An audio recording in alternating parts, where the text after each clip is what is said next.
Hello everyone, welcome to the 8th episode of the GremCast. I am your host, LadyFuzztail, and joined by me is Kota, QuQu, and currently AFK GrassGremlin. We are here to discuss furries, furry games, and video game news online. So, what have you guys been doing this week? What I've been doing? Yep. Hmm, let's see here. No, not really too much. I played Divinity Original Sin Enhanced Edition and tried playing Baldur's Gate 2 with the same friend I'm playing Divinity with. Did not go over so well. That thing was a nightmare to just try and get to run multiplayer. And then, okay, what I thought was just increasing the FPS option in the game. Instead, it also turned it into increasing Speed of the game the game logic. speed as well. Yep. Yeah, yeah, I that turned it is. from the default 30 to 60. Uh, Well, it seems to be pretty common for old games like these where the game logic is tied to the frame rate of the game. Doom actually was Well, like that. rather, it's the other way. Yeah, The FPS is tied to the game engine. uh, yeah, Doom was like that before source ports kind of decoupled the frame rate with the game logic.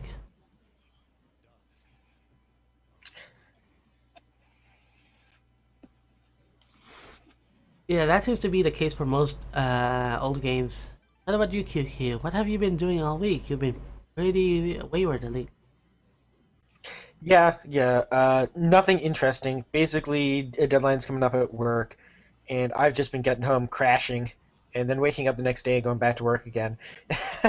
The deadline's next week though, so after that I'll have more free time to actually not worry about work all the time. Ah, So I'm looking forward to that. uh-huh. Well, Yay! yay. Gotta love work schedules like that. Yeah. That's really rough. I mean, I've had days like that in my old job, and unfortunately, I didn't enjoy it as much to keep going with my new job as a art freelancer. Kind of works out a lot better because I am perfectly happy to just wake up, get ready, do art, and go straight to bed afterwards. Yeah, well, I do the whole software engineering thing. I'm actually with a company that is very good about work-life balance. I'm not going to say what it is because I'm the crazy paranoid guy, but they're pretty good about work-life balance. But you know how it is whenever a deadline comes up, you that exempt status kind of will bite you then, no matter if your company's good about work-life balance or not. Yep. So yeah, that's just the situation I'm in right now. So. Uh-huh. The government be spying on me with the alien technologies in my food. So, myself, I've been pretty busy this week. I've been working on the first episode of the Freedom Planet Let's Play. Hopefully, it will Hooray. snowball into something a lot bigger than just me doing this thing regularly. And besides that, I've also been I've been working on art as well, and yeah, I also recorded this footage for this stream for you guys to see. It's something to look at in the background while we talk. The footage we'll be watching today is a couple of furry games. In the first couple of hours, we'll be seeing the first couple of hours of gameplay of Dust and Elysian Tale on hard mode, and then afterwards, for the rest of the time, at least for the 3 hours runtime, we'll be looking at a very old DOS game called Eradicator. And the reason I picked that game is because there is a cat girl character that you can play as. And since the game has a third person mode, you get to play the game looking at her ass. So, Always a good by thing. the way, where's the link for the stream? I'm coming up with it. Let's see. I need to open up my new tab. Let's see.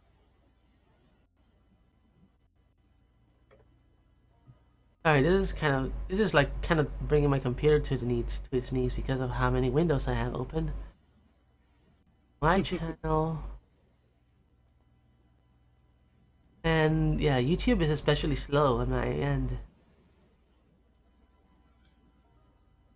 Are you streaming it on the Star Sequency or what? Or your own? Videos.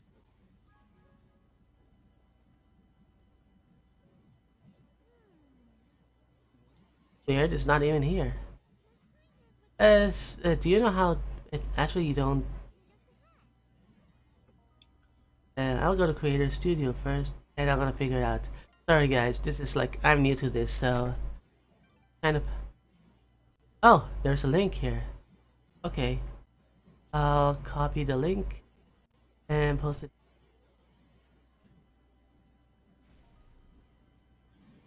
Alright, thank you for shielding it, QQ.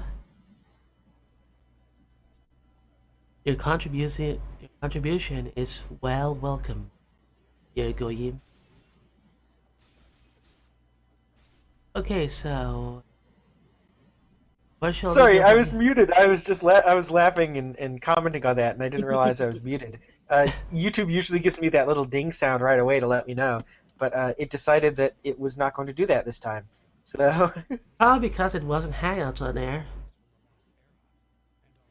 oh yeah, I Anyway, didn't even think about that. I'll have to pay more attention to my mute button. uh, the choice of doing it live. Okay, so our first article is let's see, The Legend of Zelda Maker. Apparently, It's a fan game. yep. Apparently, some fans decided to go and create a tool to create adventures in the Legend of Zelda style. Of course, Nintendo is gonna come on this like a vulture. So there's already plans to rename and rebrand this whole thing as a generic adventure creator thing. There's a video on this. Here, also, there's another fan game that actually already did this called Zelda Classic. Uh-huh. It's kind of interesting what the community is capable of. Yeah, it looks interesting. It also looks really fun. And I want to show you the video of this. Hey guys, this is Justin from Dream Mix, and today we're going to be showing off the first alpha release Wouldn't that of Zelda mess Maker. with Now the- you can go download the game No. in the description What, below. you got There will free be games? multiple No? links just in case Oh, one no. doesn't work. I'm also going to be showing not off gonna. the Okay. World Builder and some of the tools that you can use in Zelda Maker right now. And then I'll be back. But for some reason, it's not showing up in later, here. guys. Now, Oh, well.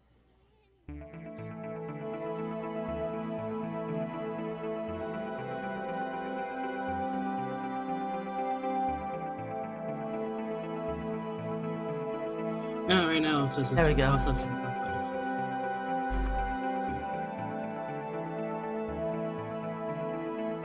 as you can see, right, you can see the process of creating an adventure.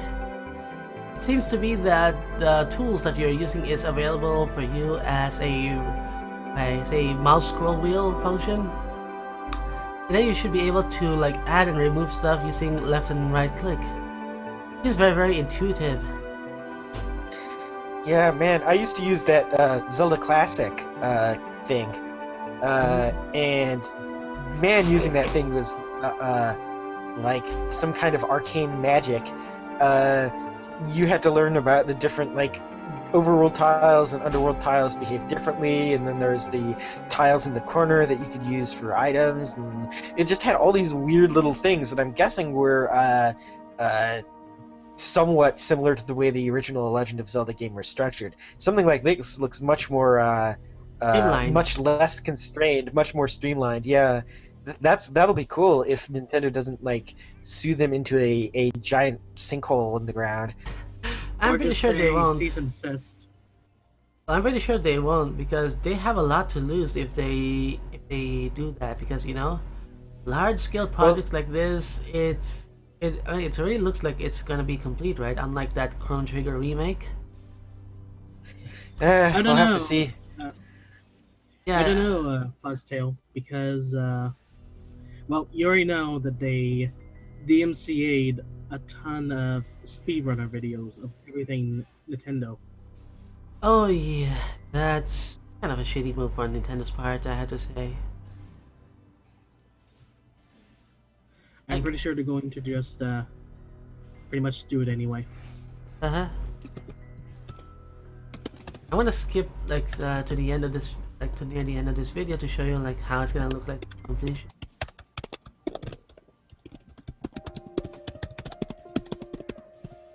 Tap, tap, tap, tap, tap, tap, tap. Oh, looks like they're making more of the adventure.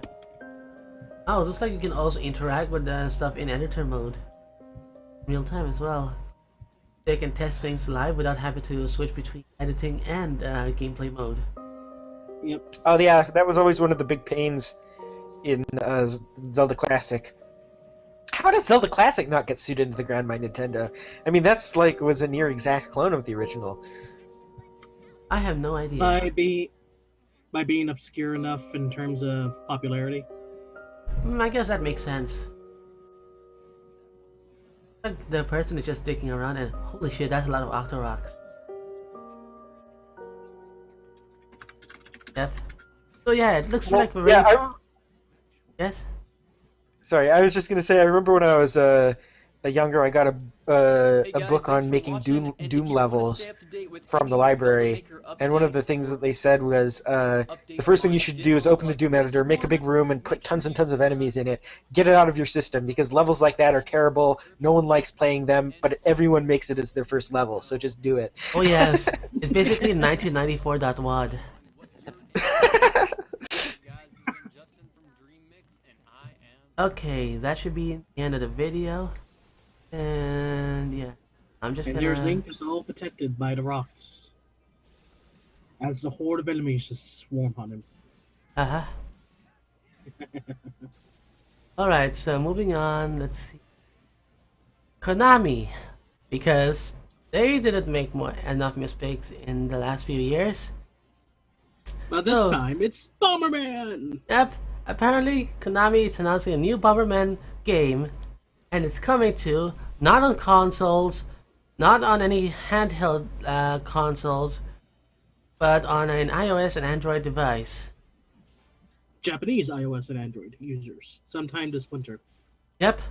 Apparently it's gonna have 100 stages of single players, 2 gameplay modes, and let's see, the ability to stream battles with Nico Nico on your smartphone. Well, at least it's not a pachinko machine. Yeah. Well, the thing that really is suspicious about this is that the original Bomberman developer was disassembled in 2012. So essentially, they took the corpse of Bomberman and decided to, you know, dangle it around fans of this franchise as a very shallow promise that the franchise is still alive. Man, I remember playing Mega Bomberman on the Genesis. I remember I playing played it Bomberman so on the much. Dreamcast. That was a lot of fun. I also played it on the PlayStation. Yeah, Mainly just a demo. It is a great shame. I mean, like, imagine, like, you remember what happened to the Bomberman game last time? That whole reboot attempt? The Bomberman Zero or whatever the hell it was.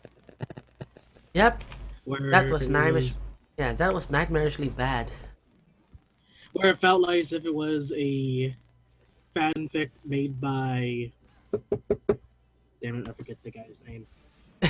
The guy who made Spawn. Uh-huh. Do you remember his name? Something McFarlane?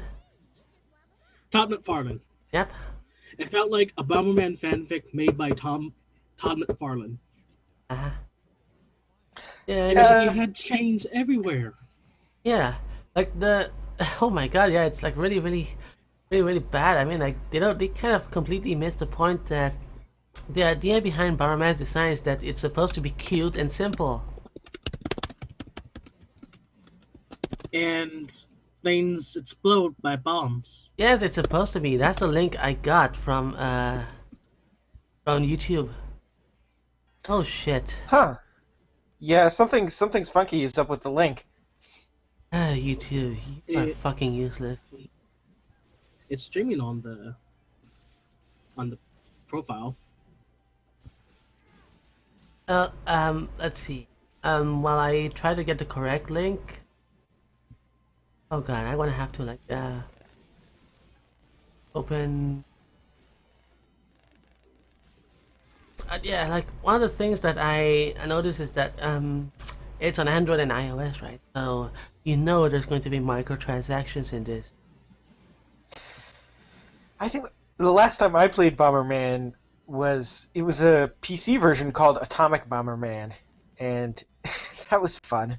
Uh, Although I just remember on TCRF, uh, the cutting room floor website, the wiki that finds all the missing things in the games, all the Yeah. things that were on the disc or on the cartridge but didn't actually make it into the game. Apparently, there's a whole bunch of sound files from Atomic Bomberman of the announcer being very much of a potty mouth, and Oh those didn't shit! make it into the game. Yeah, I thought that was funny. All right, I think this should be the correct link. I am not sure. I guess we should be using this generic link from now on, since only one person can stream at a single channel for once. Yeah, it's going. There you go. Is that the correct one? Yeah, it's streaming.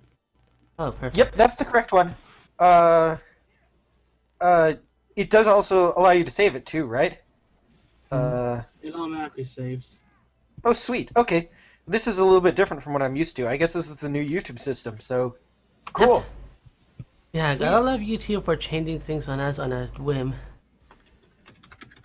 Yeah, isn't that always nice when Yeah. they do that? But anyways, yeah, Barman, it's coming, and I'm not sure if it's for the best because Android and iOS, it's definitely gonna have microtransactions up the ass, and it's going to be pretty much a raping of the franchise, much like Dungeon Keeper Mobile. We don't mention that here, okay? Yeah, that's just that thing. That thing was. It doesn't exist. Oh my gosh, it should not exist.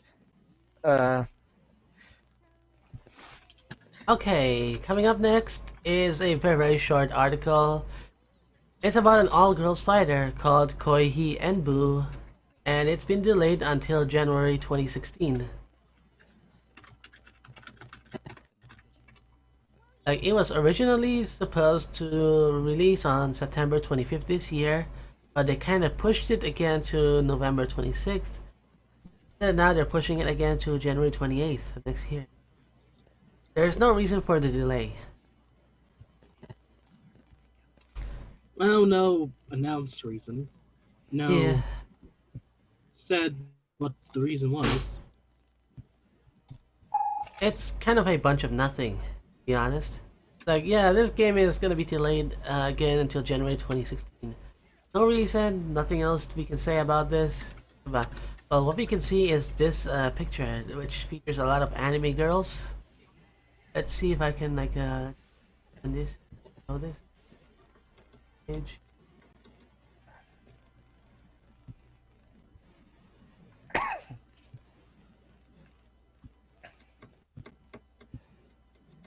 Okay, I'm just gonna show it. As you can see here, right? Lots of anime Hey girls. guys, I don't mean to interrupt, Hey there. but are we on air? Yeah. Because You're I've on air.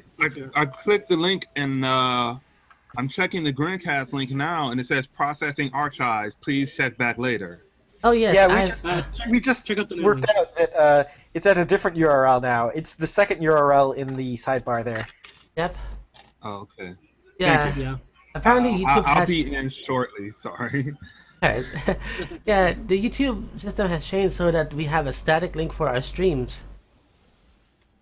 Anyway, That's kind of nice if we knew about it, but Google doesn't like to be that opaque about how these things work. uh-huh. Well, it's YouTube also. I mean, they just change their layout and user interface every single week or so. Uh-huh. Alright, moving on, let's see. By the Live way, action. I'm watching the stream, and Fidget is like toxic levels of cute. I don't know if I can take it. She's just that Have you Have you ever adorable. played this game yet? Have I've never played this, it, no. QQ? What? No, I've watched someone play it before, but I've never actually played it. I should probably. You I need to own play it. Yeah, You need- I should probably install it. Yeah. And you need to beat it. And then we talk about how awesome it is. I don't beat games. I get to like 90% of the way done and then I give up. Because you can't beat that last boss. I actually did exactly that with Metroid Prime. I got to the final boss, and I just couldn't beat it for so long I put it away. And then I brought it out again and beat it again in one sitting. So I don't know what was wrong with me the first time. Well, you'll be pleased to know that Dust and Elysian Tail is actually quite an easy game if you play on normal. The real challenge comes with the higher difficulties. I'll I mean, be hard. so tempted to play it at a higher difficulty now that you've said that. Yeah, the tough difficulty is kind of a nice balance between giving you a bit of a room to mess up, and giving you a bit of a challenge. Yeah, well, I'll have to try it out and see which one I can stand. All right, moving on. We have a live-action American commercial about a product called the Yokai Watch, and we have a video. It's going to be launching for the 3DS. Yeah. And it's kind of weird. Well, it's Japanese levels of weird.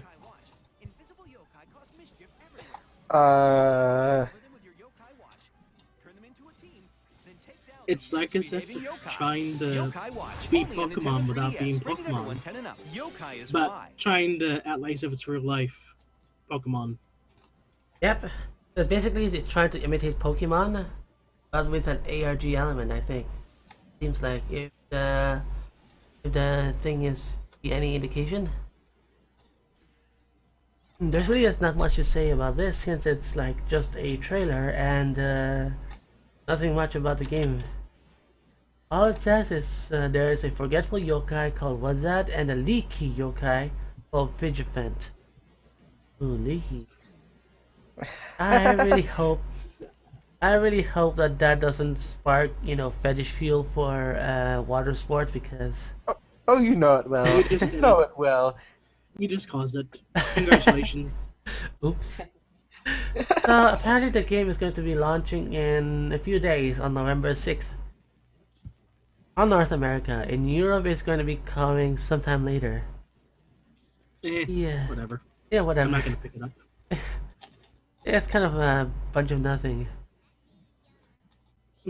Alright, coming from something nothing to something big, we have Shenmue. Let's see, Sega is exploring methods of re-releasing Shenmue and Shenmue 2.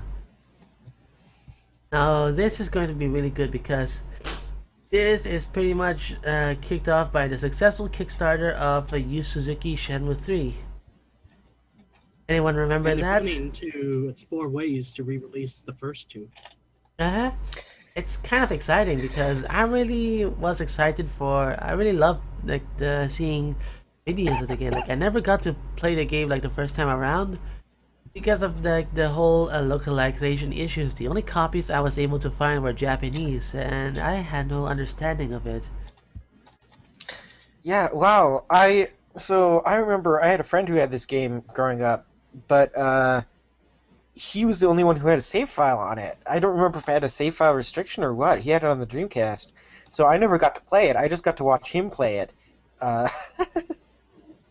And it looked like really different from any game that I'd ever seen before. And it's still different from games that I've seen since. Yeah, it's very unique. Very unique. I would be excited to get a hand on a copy if they make a PC version. Yeah. I have never played the game because I never owned the Dreamcast, nor knew anyone who owned the Dreamcast. That's a shame. When it came to consoles right then, I got a PlayStation, and my parents, I had to pretty much kind of beg my parents just for the PlayStation because they was like, I no. am on this. Oh yes. I am here. Yeah, I am very, very excited. But there's one thing I have to say is I really hope that they don't make it a smartphone exclusive because that would suck a lot of Wii-Wiis. Okay. Could it even run on a smartphone?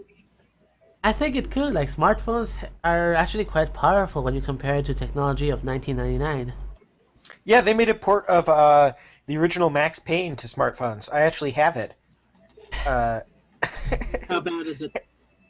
Oh, we're It's an talking about exact. Shenmue and Shenmue 2. And, Yes. Sega looking at ways to re-release those games onto modern platforms. And it is I inspired by the would release of Shenmue 3. I would like that because I've never played either of those games. Yeah, me neither, and I own the Dreamcast. Because, like I Um, said, I've only been able to track down Japanese copies, not English. never played So because I tried Shimu 1 for like a second, but I never got like deep into either of those games. And one thing that I might have to admit is that at the time Shimu didn't appeal to me because it seemed like a very long and boring kind of game. But it's also been quite interesting to me because I don't know. I wanted to see what's the big deal about it, honestly. Yeah, and speaking So of... there's one reason I really hope it's not a mobile port, and that is because I played a little bit of Max Payne mobile port, and while it was a very good port in that like it looked identical, the the controls... on-screen controls for it were just painful. Oh my god, yes. And one Yes. of the big things about Shenmue was that it was one of the games that really kicked off the QuickTime event. And how do you do a QuickTime event on a phone screen that isn't stupid? I mean, I can't think of a way. Press the area on your phone for the QuickTime event. Press the top left corner to dodge the knife being thrown at you. Yeah, that's Yeah, gonna be a nightmare to play on the mobile phone. And I have to say, right, because of the way mobile phones are set up, most core games aren't gonna, run very well on mobile ports control-wise, especially action games like this, because it's going to demand a lot of precision and a lot of perfect timing, something that you cannot really get in mobile phones. Yeah, Well, yeah, it just mm, doesn't sound like the greatest of ideas to try that, especially considering like there's different types of QuickTime events. Like there's the it just randomly press pops the up and button you have to hit a multiple button times. sequence, and then there's the like it's an entire fight is all QuickTime events. Uh, Like in I don't know if you played Resident Evil 4, they had a fight with was it with Wesker or someone like that, where the entire It thing was just was, QuickTime. yeah, I know what you're talking about. Yeah, You're talking about Kreiser or whatever. yeah, that's it. Bowser? Yeah, Krauser. I think that's right. Before you actually really fight him. You do Yeah. a knife fight via QuickTime event. Yep. And that And is like more of nice a little long cutscene. You got talking, then all of a sudden, QuickTime event, then you die. Every single new person that never has seen it, I guarantee you, almost everyone had died to it once. and that's the type of quick time events that were in Shenmue, if I recall. It wasn't just hit the button when it says and then it's done. There were actually entire fights where you were doing quick time events all the way through, and it would actually have a different outcome depending on how many you hit and how many you hit. Like it was a fluid cutscene style, so it was cool. It wasn't like lame like they tend to be these days, where you either fail or succeed. So trying to do that on a phone, like an entire fight scene, oh my gosh, I would just want to break it or something. Don't break the phone, QQ. Don't break the phone. Yeah, there's a reason. Yeah, there's a reason why I said that only very, very specific types of core games can work on mobile phones. Stuff like, that is especially like turn-based would work well on a phone since it gives you a lot of time to make your decisions and you don't exactly have to be precise in your menu navigation. Or a Diablo style game. That could work. Yeah, that would work, but I'm not sure about the precision. Maybe on I mean, tablets. like click to play. Yeah, maybe on tablets since you get. touch Yeah, I think tablets would work better for Diablo style games since you get a bigger screen and therefore less room to make mistakes. Well, more room to make Something- mistakes. Top-down Something like RPGs Torchlight. work okay too, like tile-based ones Yeah. like Pokemon and things like that with turn-based combat, or the early Final Fantasy games. Those work good on mobile. Final Fantasy Tactics would be great on mobile. Oh man, that would. I would have to check it out and buy it when I have the time. Anyway, chat mentioned about a Kickstarter, just as a speculation, and I'm going to use that to lead into the next article. Hey, chat, there is a Kickstarter we're going to talk about, but it's not about Shenmue. It's for boy. Dragon's Lair, the movie. They're making. Oh boy. Don Don Bluth is Bluth coming is back. I don't give a shit about the Dragon's Lair game other than the fact that the animation was beautiful and I want to see a new Don Bluth movie. That's all I even care. That's all I care about. Right Dragon's Lair. Fantasy adventure. That's all I fucking care about. I barely know the story of Dragon's Lair other than maybe clips from the arcade game, which looks neat. I mean, I probably would have played it during the time, but I know why I really care about Dragon's Lair, and that's due to the animation.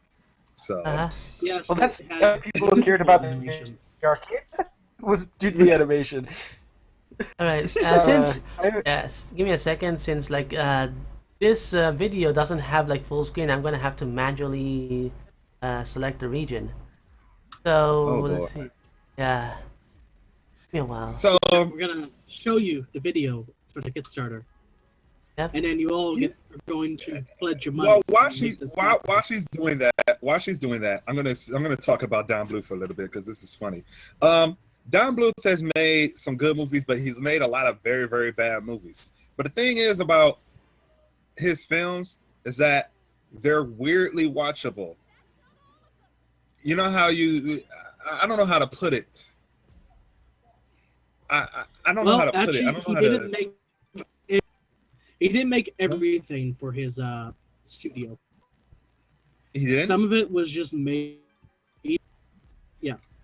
Because some of his later stuff started You hear me? really being bad, reducing in quality. The Troll from Central Park. Oh, yeah, that is a really bad movie. But if you put him on mute, Troll from you get some Central Park. awesome animation and stuff. And I think that's the one thing I. Yeah. Okay, I that should think be ready. That's All right, that's we're the gonna quality of a lot of his older stuff. I mean, newer stuff. Okay, we're going to be playing this thing. To rescue The the fair 6-minute princess video? from the clutches of an evil dragon. You gotta play the whole thing or no? Well, no, we're not playing the whole thing. That would be kind of ridiculous. No, it's only 6 minutes. Oh, I like Titan AE. I love Titan Ooh, AE. Don gave me an original Titan drawing of AE Dirk was and an awesome Daphne as a film. wedding present. Wow. He knows how much I love Dragon's Lair. But yeah, Oh. I remember he did make everything that was in his The studio. old nickel arcade. You got so And- frustrated you yeah. kicked it. The other part I used to was spend kinda hours just, playing that thing. You'd put so many some quarters people in that in the studio machine, make you just it disappear into the use a arcade. game I thought you were studio gone and for whatnot. good. Well, I got really good at it. I We beat all remember the kids on the block. You didn't beat me, though. I beat you. All right, maybe once. I I wonder why they never made that How into a can- movie. I put it. I liked. That would be Okay. great. Finally know how it ended. Controversial opinion. haven't they? I liked. Don't I know? What is it? You know what? Rockadoodle Doo. I'm gonna go ask. Fucking. Hey, Gary. What's the name of the Yeah, I one? like They that. have never made Dragon's Lair into a movie. I know what Oh, we're talking about. The one where the kid Yeah, gets you turned and into a Don went cat. back to theater. Yeah. Yes. Oh I no, like that one. I'm a I furry. really, really like that. Rockadoodle. Rockadoodle and All Dogs Go to Heaven are probably two of my most favorite Don Bluth films of all time. Does that make me a huge furry? Yeah, well, me too. Oh no, I'm a furry. That makes me a huge Yes, furry. yes, Yeah. makes But- you a huge furry. I have to say that lady Pheasant actually looked pretty cute.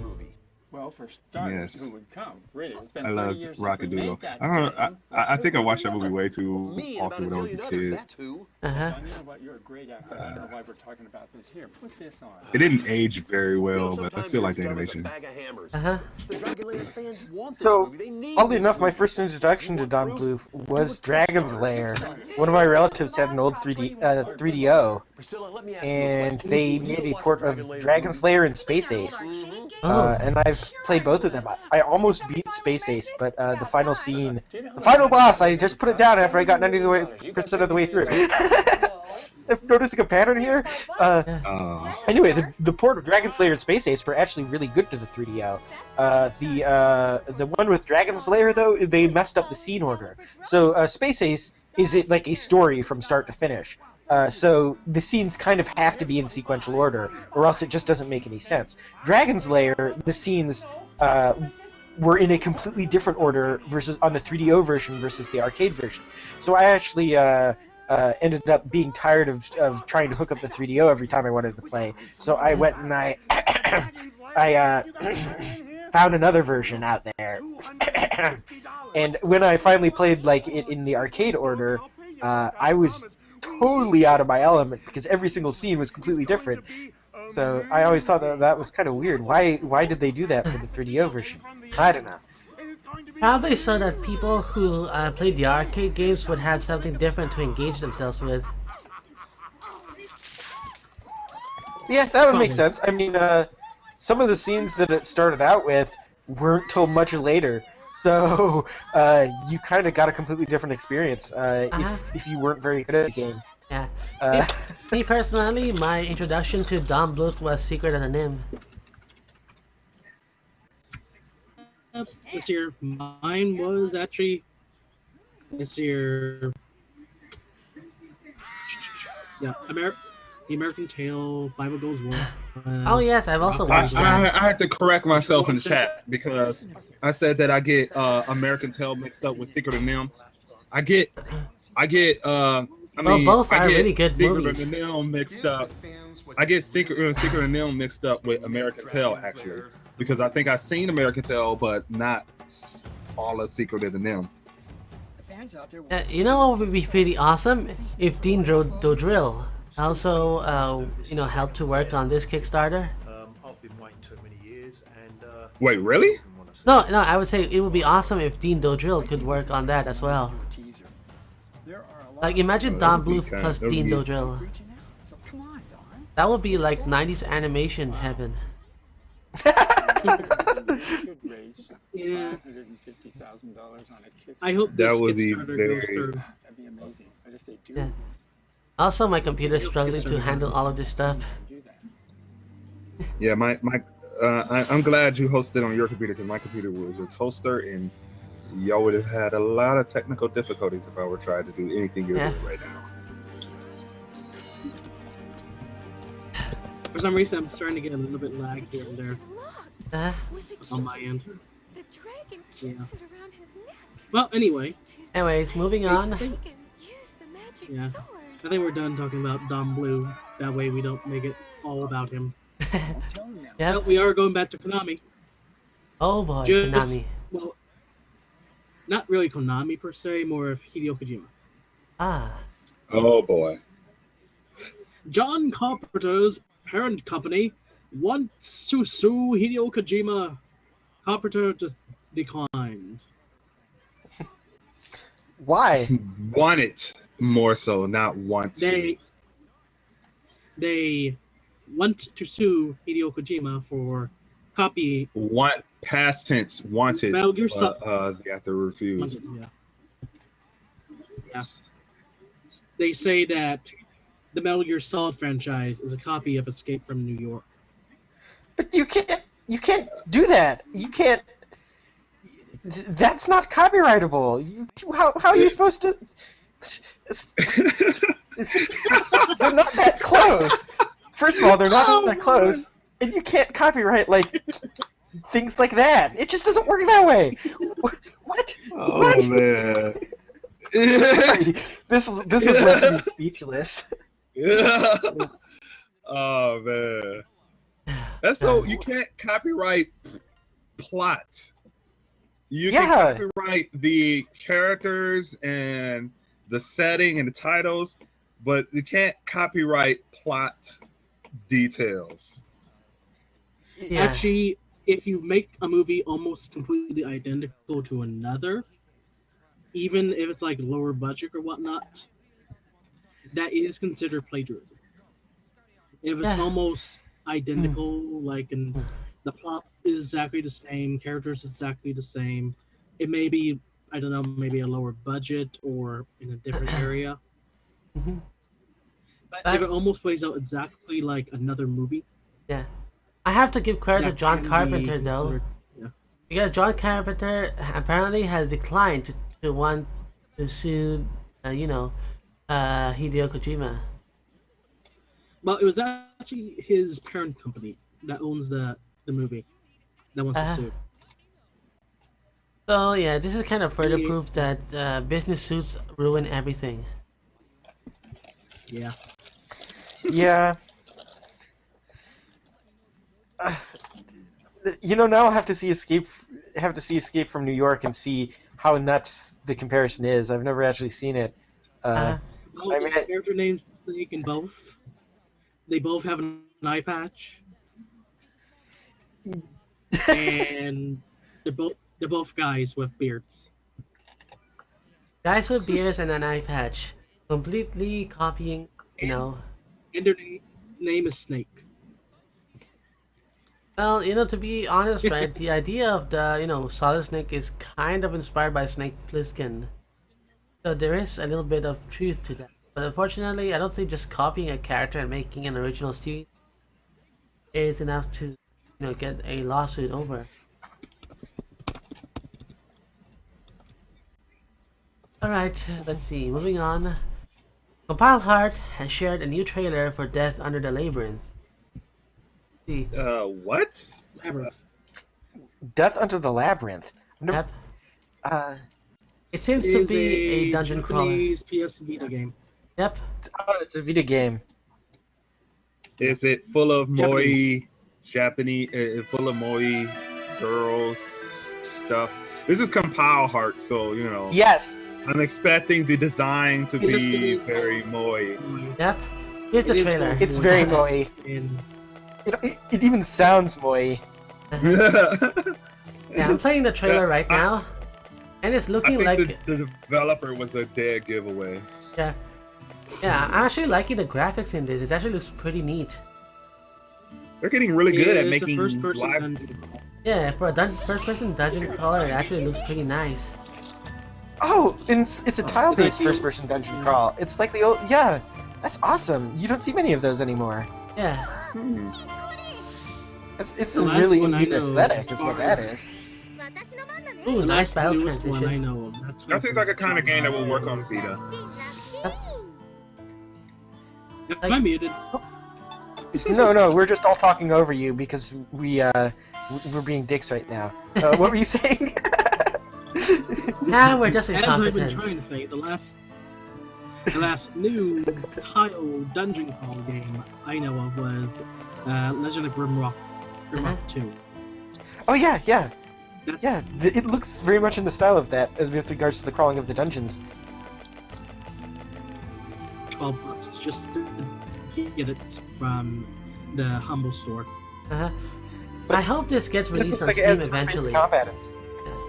I hope this gets released on Steam eventually because it would be a nice JRPG title to add to the the JRPG pile on Steam.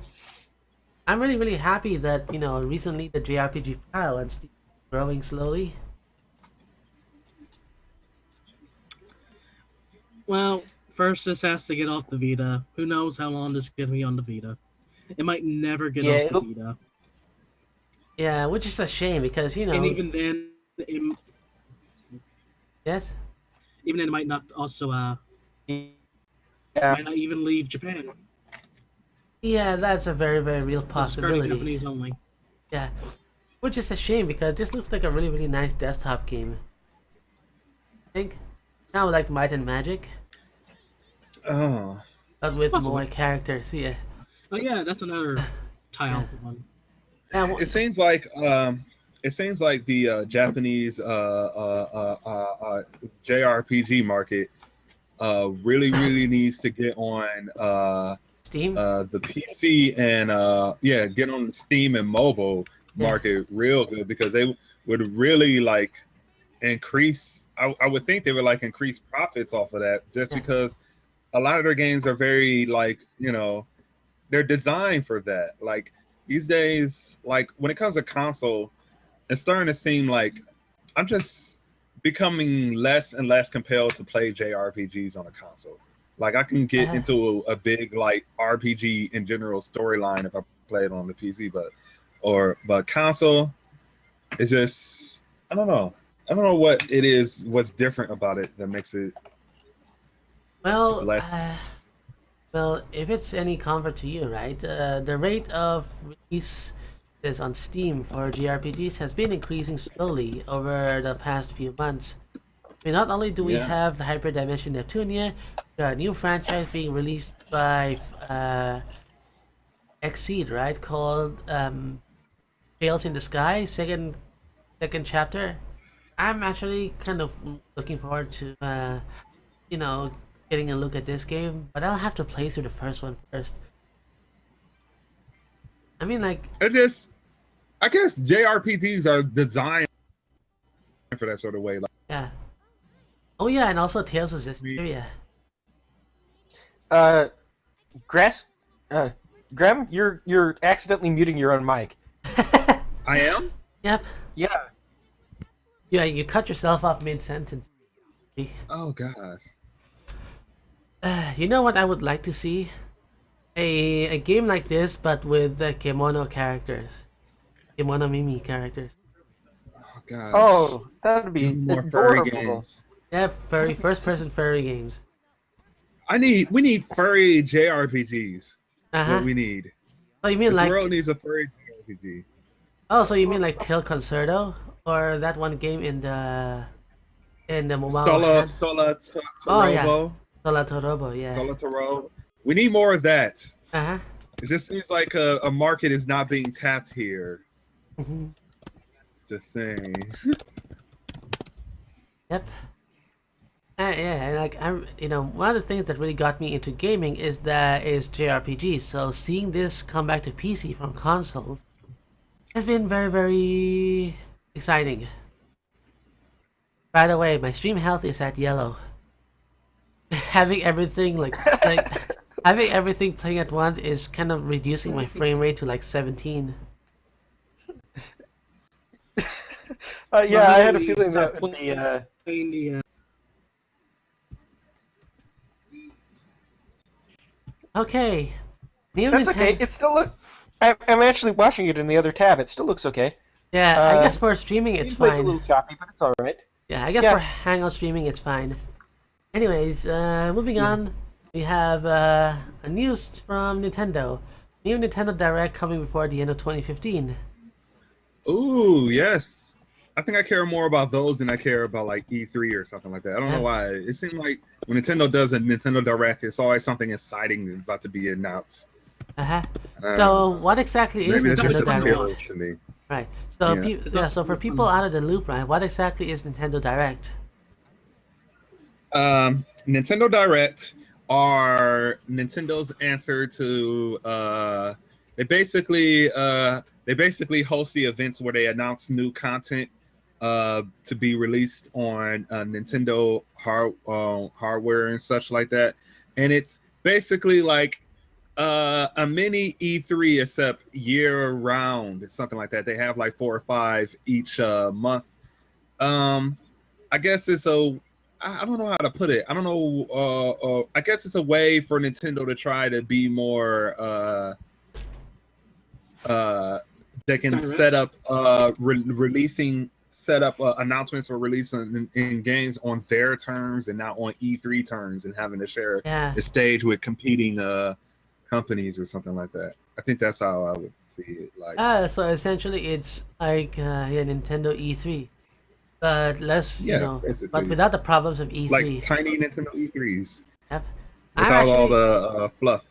Yeah, I'm okay with this because, like, with the I death kind of of the wish Sony and Microsoft would do this too. Honestly, yeah, well, I'm starting to think that this is a lot better than waiting year round for a press conference for games that have probably been leaked out a week before they even yep. announce the trailers. Yeah, I think Sony would be able to do something like that since they've been doing quite a lot of things correct lately when it comes to console stuff. Well, except for the Vita, but then again, the Vita is a big misstep for Sony. Come to think of it, Sony's handheld market has always been a misstep. But yeah, this actually looks like a really nice thing to look forward to. I mean, it's like Nintendo, and many people love Nintendo. And then we're having like a big news event on Nintendo stuff coming up within the year.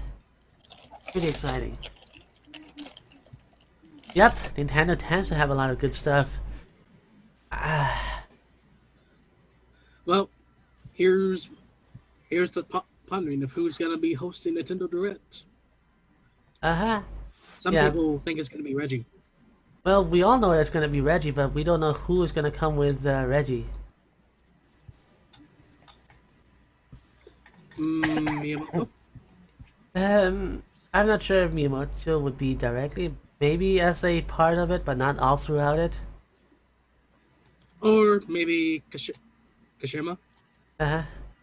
new president that's temporarily Yeah, in at this control. point, it's all speculation. So we'll have to wait until more news items come out on this event.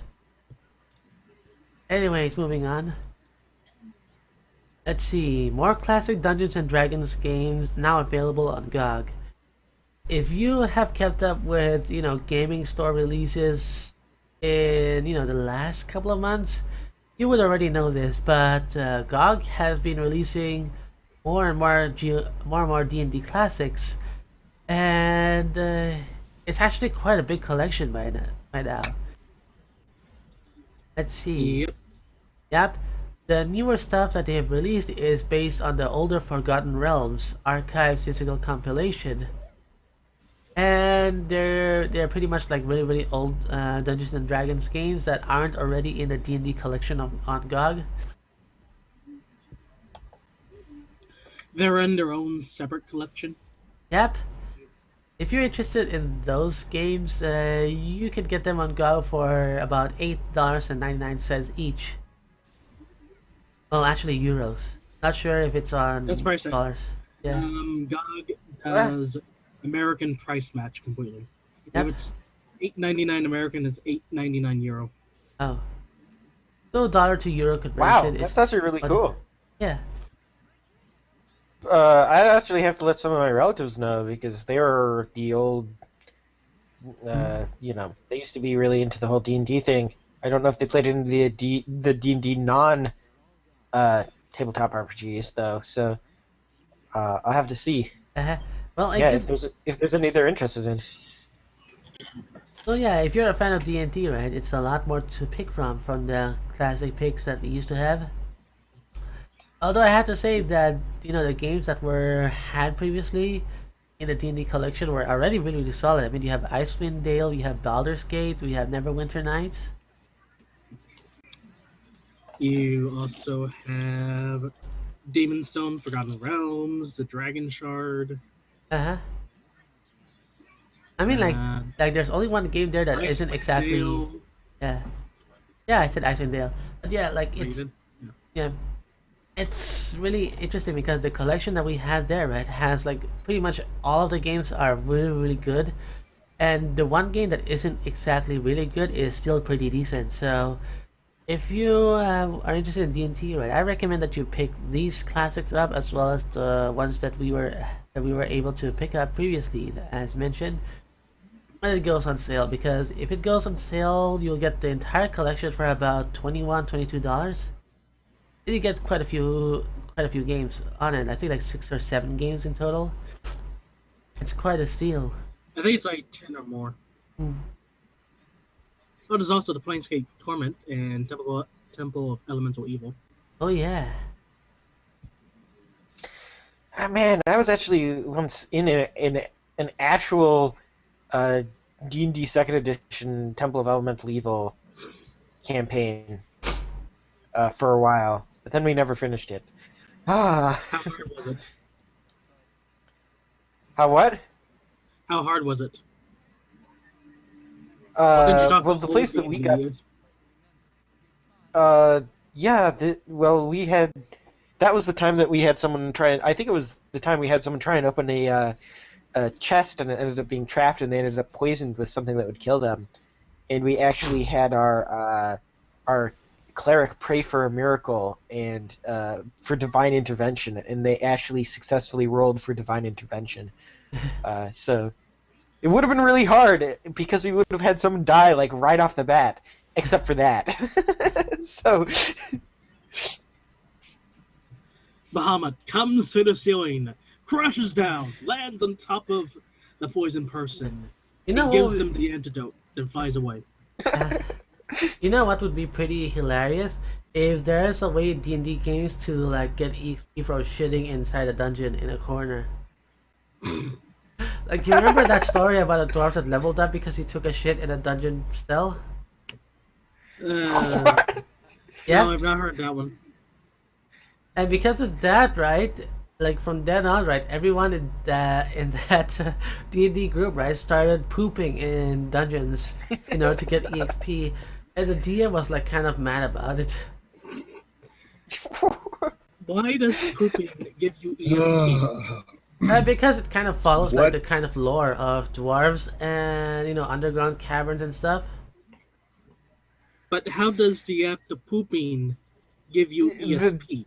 It's role the play. DM could have determined that it was a good act of role playing in that case, and that it was in character, that it met with the lore of the character, and rewarded XP for that. But the issue then becomes if people start to do that as a pattern, they're no longer fulfilling that requirement, so they wouldn't actually get any XP. And yes, going It from would have one. been funnier if the turd turned out to be a gold brick from the dwarf. That would be even more in character for a dwarf, yeah. All right, coming up is let's see. Coming from one RPG to another, we have a twisted tactical roguelike RPG, Dragonfin Soup, launching in about 3 days, November November 3rd. Yep. Let's see. This game is going to be dark, humorous, and twisted. So it's pretty much going to be like Halloween style. It's going to be available for PlayStation 3, PlayStation 4, PC, Vita. Let's see. Ooh, this game is also a PlayStation Plus freebie. That means you'll get it free across all 3 PlayStation platforms if you are PlayStation Plus members. Hooray! I get it for free. Yep, Mac, Linux, and mobile ports are also coming sometime later. Alright, so let's take a look at this trailer and see what it's about. Can the computer handle it? Yep, barely. Interesting. Yeah. Once upon a time, 'twas a great dragon turtle god Asherah swimming the vast cosmos of the multiverse. A Dragonfin prince Soup. was born of Gotta love that title. magic and wonderment. Yep. Of the Asherah realm. It's a roguelike. That almost makes me think of Dungeon Crawl Stone Soup. Man invasive, known as the Age Rogue of Oh, Light. my. RPG. Another roguelike. Years passed until one I day, kinda liking the graphic presentation so far of the trailer. with the dragon turtle god. I Let's have see. a weird Skies with I have a red weird like clouds interest in raining these down kind of crystal games, shards. mostly because I want to 'Tis play a now Dynasty Warriors style roguelike. foretold Ooh. prophets that will give rise This to game also is in 3D, right? Oh gosh, this looks amazing. Yeah, it looks actually quite Oh well, nice. now it doesn't. Yeah, that was a cutscene, I'm guessing. Yeah. Actually, it looks Kinda quite good beautiful. for a roguelike. Like the graphics look really nice. I'm not sure I'm a fan of this style, but I am. yeah, art looks nice. Art looks nice. I actually think the top-down 3D tile-based is very nice. Maybe I'll find a game that I can play now instead of Dungeons of Dreadmore. for my roguelike itch. Yeah, and since it's on the PC as well, you'll be able to play it without having to like get a console and turn it on. Because we're all lazy. Design looks cute though. I don't know. I'd give it a try. Huh? I just saw that Sheep was a playable character. How is Sheep a playable character? That's why. I'm liking the character that looks like Little Red Riding Hood. Now, here's hoping that there's elements of werewolf transformation because that would be pretty cool as well. But yeah, Dragonfin Soup, PlayStation PT. Cool. Yep. Good to know. Yeah. Hey, and censoring. Yep, Nintendo censoring everything. Yep. From last week. Wait, we already passed that? Yeah, we already passed that. Oh God, I should have put my 2 cents in. Okay, we can go back and we can go back. All right, so what do you want to say? We didn't I had a vlog. I had a failed vlog I was trying to do, but I can't seem to record myself talking without fumbling over my words and shit like that. It's actually tougher to talk by myself than it is to talk about. Well, this is why you write a script. This is actually something that I learned. If I want to produce a 10-minute video, it takes me an hour of recording in order to do that, like an hour's worth of audio, because that's how much I screw up my words. So just plan to set out like 6 times as much time as you're planning on making your whatever. And then that was even with a script, by the way. I kind of ditched my scripts halfway through. But even when I had a script, it would take me an entire hour to make 10 minutes of video. So just set aside a lot of time, and then work your audio magic in Audacity. So in other words, you need to put effort into it. Yes. So Nintendo and censorship. I'm going to play devil's advocate. I have an evolved opinion compared to what I had before because someone kind of pointed something out to me. So Nintendo apparently is censoring Xenoblade Chronicles X, and I don't know what your opinions were because I ended up accidentally kind of tuning out. I am not good at this, but I think people are over exaggerating. I think people are over exaggerating their reaction to this. I think the reaction to it is over exaggerated, mostly because let's put this in perspective. Xenoblade Chronicles has been marketed to hell. This is because of all of the JRPGs that come out on Wii U. I don't even know if there's any others, but Xenoblade Chronicles X has gotten quite a bit of press on it. It's gotten E3 showcases and everything. It's up there with Final Fantasy as getting a lot of attention, mostly because it's a kind of game that people will be interested for the Wii U, and Nintendo's trying to get a lot of people, drumming up a lot of interest to buy a Wii U for a game like that. Now, the thing is, I think the main reason why the game is being censored is because Nintendo is trying to grab a broad appeal with the audiences, and someone pointed out that the outfit is optional. The character Lynn's outfit is optional. So it does seem stupid. I get that part, and that's probably the only reason why you should be upset about it. But I also get the impression that that's what Nintendo was thinking. I don't think it has anything to do with more morality, so to speak. Like, well, that's the thing, though, is I tend to think that a lot of this has to do with mass market appeal, and I'm generally not a fan of making changes for that reason either, especially when it comes to issues like localization.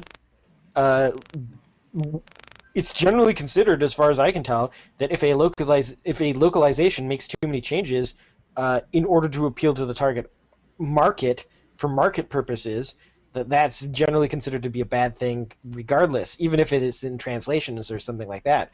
So I don't know. I'm not sold on that. How well does games do that do get those kind of localization changes? They If actually one have a needs to name be for it, right? asked. Woollyisms? Based off of Standardization? the local. No, they call them Woollyisms because there was a which was it? Was it Final Fantasy? One of the games had this guy who's named Wooly something Wooly, I forget. He would do the translations for the game, and he would never do a straight up translation. He'd always basically rewrite the game because for cultural reasons and to reach a wider audience and things like that. So You know, GrassGremlin. yeah. Actually, I want to interrupt you because like this actually, Gremlin, you actually accidentally stumbled upon the topic of the next article. So this is kind of pretty funny. So yeah, I don't really need to introduce the article anymore since you already talked about it. It's basically says Nintendo censors outfits in Xenoblade Chronicles X, and you pretty much covered all the bases in this. And Yeah, I think I want to add something to it because this is interesting. All right, so Lynn is 13 years old, and 13-year-old the truth is that boobage. she is a fictional character. So I'm not going to sit here and go like, oh my gosh, a 13-year-old girl wearing inappropriate outfits. Will someone think of the children? No. What I'm saying is like, I think Nintendo's thought on this is that this is something that would appeal to Japan, but would not fly in Western audiences. Yep. And I think there's another argument, another thing that I think that when I'm playing devil's advocate, they don't want the controversy. Large companies don't want to have to sit there and have to argue and die on that hill to fight for their game's right to exist, because that's going to cause, it's already caused a lot of outrage to begin with. So sure, it's cowardly. Sure, you could argue it's cowardly, but when you think about it, like a big company, they just don't want to deal with that. They don't want to deal with the massive amount of negative press that may come for their game for having really edgy content, unless it's a company that specializes in edgy content. Yep. Nintendo is the type of company that I don't think thrives on negative attention. They don't want to be seen as the company that would be how can I put it? What's the phrase for it? They don't want to be seen as the edgy company. They just want to be the wholesome Nintendo brand. That's what they want to do, and they want to associate their name. Yeah, they have a reputation. Yeah, by the way, I've had the picture up on the stream for a while, and yeah, like if this is a 13-year-old character, I do think, I'm just gonna side with Nintendo here and said, yeah, we're not gonna want that in the American releases. Like as much as as much as the but it's audience. Optional. That's an argument that someone brought up about against mine. So just Yeah, but yeah, if this is a 13-year-old, I don't think it's gonna go over well with American audiences, considering how much of a taboo we have with pedophilia. Yes. By the way, I have to correct myself. It's Woolseyism. It's based off of Ted Woolsey, who did most of Square's Super Nintendo era RPG translations. I have to ask though. I have to ask though, what the fuck kind of 13-year-old have boobs this big anyway? I think what's funny when I was looking at it, because at first I thought that was her main outfit. I was like, that is a really stupid outfit for a character to wear. That's her main outfit. But I agree. Since it's an optional outfit, I don't care anymore. But originally, when I thought it was the main outfit, I was like, whoa, hold the heck on. This is a game that's supposed to be trying to take itself seriously, and you got a 13-year-old girl walking around in an outfit like that. Yeah, that would have been weird. Yep. But again, like I said, it's the argument against my argument is that optional outfit, and that's probably the reason why you should be a little bit upset about it. Sure, I can get that. I can get that part. You can be like, the outfit's optional. You don't have to pick that outfit, so you don't have to see the character in a skimpy outfit. At the same time, she is a 13-year-old girl wearing what appears to be a high-tech bikini. So Vyric in chat brings up a good point. He says Nintendo views themselves as toy makers, yeah, which I think is accurate, correct, especially Nintendo of America. Yeah, Nintendo of America is very much like just look at what they did with the Splatoon trailers for the US trailers for Splatoon. They were very much marketed as if Splatoon was a toy for kids, not like a game. You're a kid. The animators, you're a the kid animators now. Splatoon had a bit too much fun with the female squids. I'm going to be real with you. A new kind of furry fetish deal. No, but Nintendo's a weird company, and I get it. Half of me gets it because there in fact is a larger, younger audience for Nintendo games, but at the same time, it's like it's not that big of a deal. Nintendo, you're making yourself look really, really bad doing this to some extent, especially for an optional costume. But I don't know. I would think if Xenoblade Chronicles wasn't marketed so heavily like it has been, it would they wouldn't have cut that costume. That's what I think, because I think they're trying something with Xenoblade Chronicles. I think they're trying to get this game to be Nintendo's Final Fantasy. Yep. Yep. Wow, I just lagged out in a major way. Me too. Am I here now? Yes, you are. Okay, good. Were you trying to say something? It wasn't just me. I have no idea what we're even talking about, so we'll have to just keep going, and I'll join in.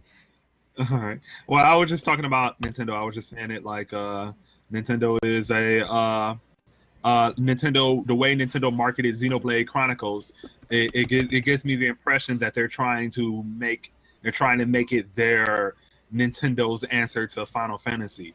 And in that case, they're trying to if Xenoblade Chronicles wasn't marketed in such a way and instead was considered a niche RPG like many other games that probably came out on Nintendo consoles, they wouldn't have cut the content. But no, actually I'm wrong, because Fatal Frame also has cut content. So, and so does Bravely Default. So how many JRPGs are there on the Wii U and on Nintendo consoles in general? Like I'm starting to think about it like this. We got Sony, and Sony can get away with having, say, a compile heart game on their console with nothing cut. You know, you can see the lolly bait and moe aesthetic with the girls in tiny bikinis on a Sony console or a Microsoft console, but you don't see that on a Nintendo console. I want to know, how often does Nintendo mandate that their games are censored in the US, especially JRPGs? Pretty often. I mean, like, also Bravely Default was censored. Yeah. But Like it was censored on the same way as Xenoblade has been censored. and I do believe Fire Emblem Fates even came out yet? I don't know if it's ever been released yet. I don't know. So someone in IRC of all places, Beamform from IRC is watching, and he commented and said that the Wii had more adult stuff than Wii U. Like he brings up Manhunt 2 and some other game, he can't remember the name, called M something. There's also Call of Duty on the Wii U. On the Wii, I think. Yeah, like I wanted to know how often RPGs have been censored on consoles in this way. Like they cut bikini costumes and stuff from various games and such. Alright, so Exit boy. Games has released Legend of Heroes Trails in the Sky second chapter. It is the sequel to a game that they previously released on Steam called Trails in the Sky, just that. And let's see, it's gonna have 70 hours of gameplay, and it's available on PC and PSP with support for PS Vita digitally. it's gonna be 70 hours of more JRPG goodness. I'm Oh, pretty by the happy way, with this. Vyric in chat, M something is Mad World, just to fill that in. But let's Oh keep going. yes, Mad World looks pretty insane. Ooh. Also, there's like that one first-person like katana simulator. Anyways, yeah, Exceed Games has been really good about releasing Nihon Falcom's games as of late, and I'm really happy that they're finally making these games available for a PC audience. Like, it's not like they aren't available on PC before, but the problem is that those games, right, were actually how do you call this? Have been locked down to basically Chinese audiences with very brutal DRM added. Like let's see, Star Force, and yeah, Star Force and Save Disk, which makes running and installing these games a pain in the ass. So it's really nice that we have DRM-free copies of these games available, so we can just download and play. And for those Oh who my doesn't, gosh! yes, What? I didn't realize that they're porting all these games over. I've got catching up to do. yep, Exceed Games have been porting over Nihon Falcom's library of games, including the Yi series and now the Legend of Heroes series. Well, more Almost- localizing than porting. Yeah, Localizing and importing almost all the Ys games is now also on PC. yep. I'm still waiting for Yi 7 to be on PC. I've never played a single Wow. Ys game. Oh I my haven't god, either. Gremlin. I really need to pick up one. But Yeah. I've heard so many people saying how great those games are, and I never even touched one. If you want a recommendation to start with, I would recommend Yi's Origins because To constantly predict them in the correct manner, and if you was on the wrong spot or you messed up in your movement, you're either trapped there and unable to attack, or you instantly fall to your death.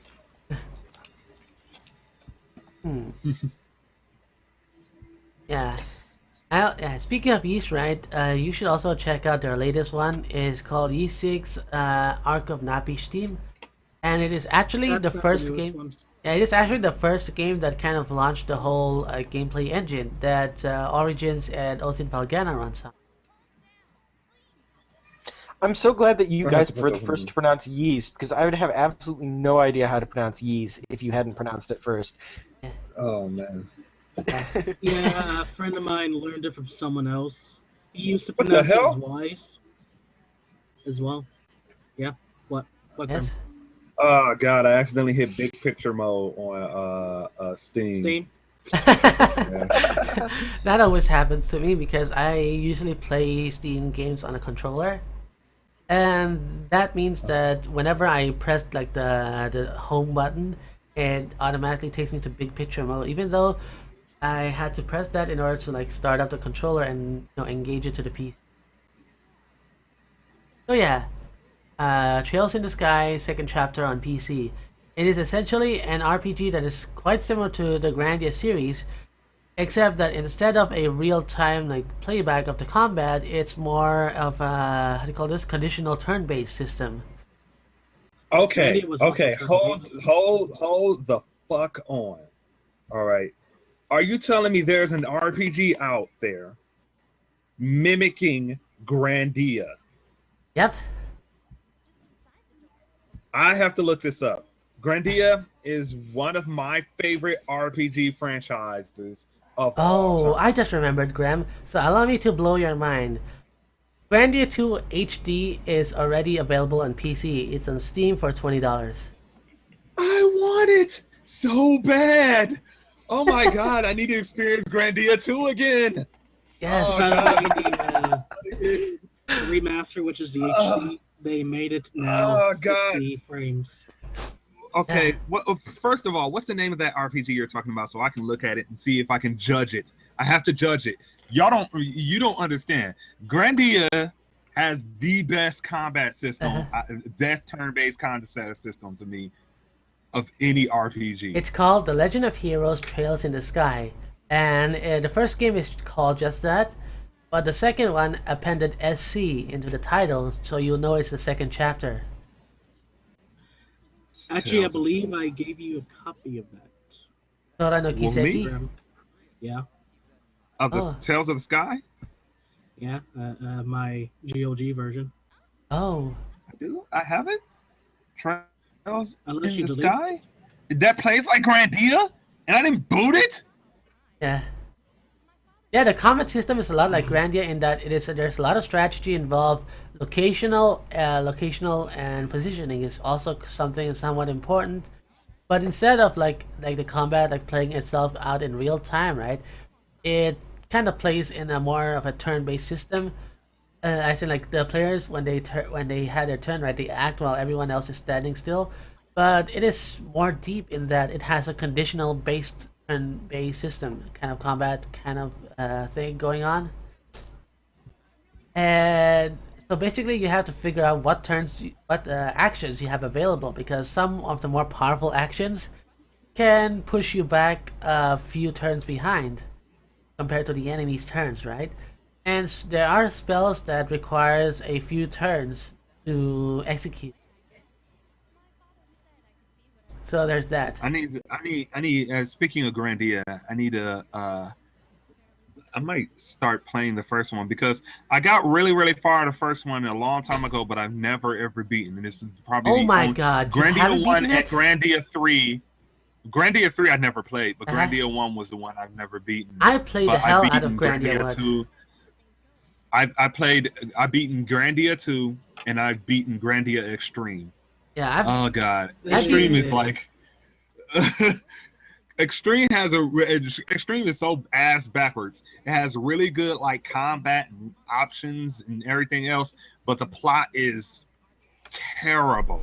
It's essentially a very, very shallow dungeon crawler. It's an excuse for you to just concentrate on the combat system, which is what Yeah. made it a lot of fun to play with anyways. Yeah. But yeah, I've actually played the hell out of the first and the second game, and yeah, it's really, really nice to have a JRPGs with similar to that. Oh man, Grandia 2 is the one I remember the most because I've beaten that like 3 times. So Yeah, Grandia 2 pretty much shaped my outlook in the teenage years. yes, Yeah. Grandia 2 was mind blowing. Yeah. I've played 1 and 2, and I actually sent my copy of Grandia 1 to my fiance because I wanted to share my experience with that so much with him. And I also bought a copy of Grandia 3 for him on his birthday a couple of years ago. I'm not afraid to admit that Grandia 2 was my Final Fantasy 7. Anyone else's experience with Final Fantasy 7 that might have blown their mind, that was me for Grandia 2. It is also a better game than Final Fantasy 7 too. Yes, it Heyo. is so much better. I don't know. I've never played Grandia 3. I don't even know if it's good or anything. I'll I know have it's a to ask Square him. Enix game. I have to ask my fiance about how he feels about it. Yeah, Because I've seen it like in action. The gameplay looks awesome. It looks cool. And now for something completely different. A real life Pokemon gym. Yep. Coming next month in Japan. That's it. And that's new. Oh, for some reason my mouse scroll wheel is basically like zooming in and out. Oh, because my control key is stuck. Okay. Okay, so basically there's a real life Pokemon gym opening next month in Japan. This is November pretty interesting. 19th. Yep. With an app. Yeah. For smartphone. I have to wonder, why Pokemon for a gym? Doesn't it sound pretty weird? Well, it is. Nintendo is one of Nintendo's like most popular franchises, and it is a portable franchise, so you can just pick up your game and take it with you. So, Also, this is not exactly a gym that you get fit on. It is a gym where you train your Pokemon. you train in the game Pokemon. It looks like. Oh, Yeah. And there's also How stuff do that actually increases your Pokemon as well. okay. My interest is gone because I was like hoping for something like pretty ridiculous, like Voltorb and Electrode barbells.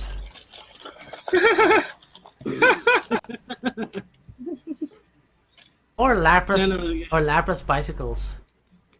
Okay, Fuzztail, I hate to say this, but what you're thinking of is the Chinese knockoff theme parks. You know what? I would love that. The ones that have all over China, such as the Blizzard Entertainment theme park of China, that's already rusting over in 1 year. Oh my god, really? That's so sad. In 1 year of opening, everything's rusty. That's really fucked up.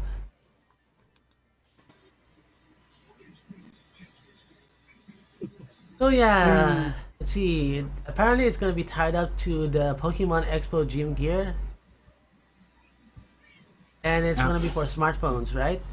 And apparently it's supposed to be for kids to, you know, come together and learn how to get good at Pokemon. Let's This see. is where you get good kids. Yep, You and want to there's, get good? You go to Japan. there's also a few mini games available like Gardevoir's Control Score and Charizard's Battle Coliseum. Other things. Let's see. As you progress through your training, you can also be rewarded with special Pokemon for the latest games in the series. Okay, if this is a thing, right, I really, really hope that one of the prizes that you can get is a Luchador Pikachu. Because that, you remember the trailer we watched about that Pokemon fighting game? And that Pikachu Luchador? Yeah. Yeah. that's so- Pokken. Yeah. I have some words about that game.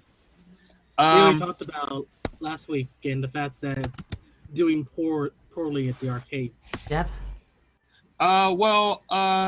It has nothing to do with so much the arcades as the character roster for me. It seems bare. Yeah, it is. Like, only 10 characters? That's not a lot.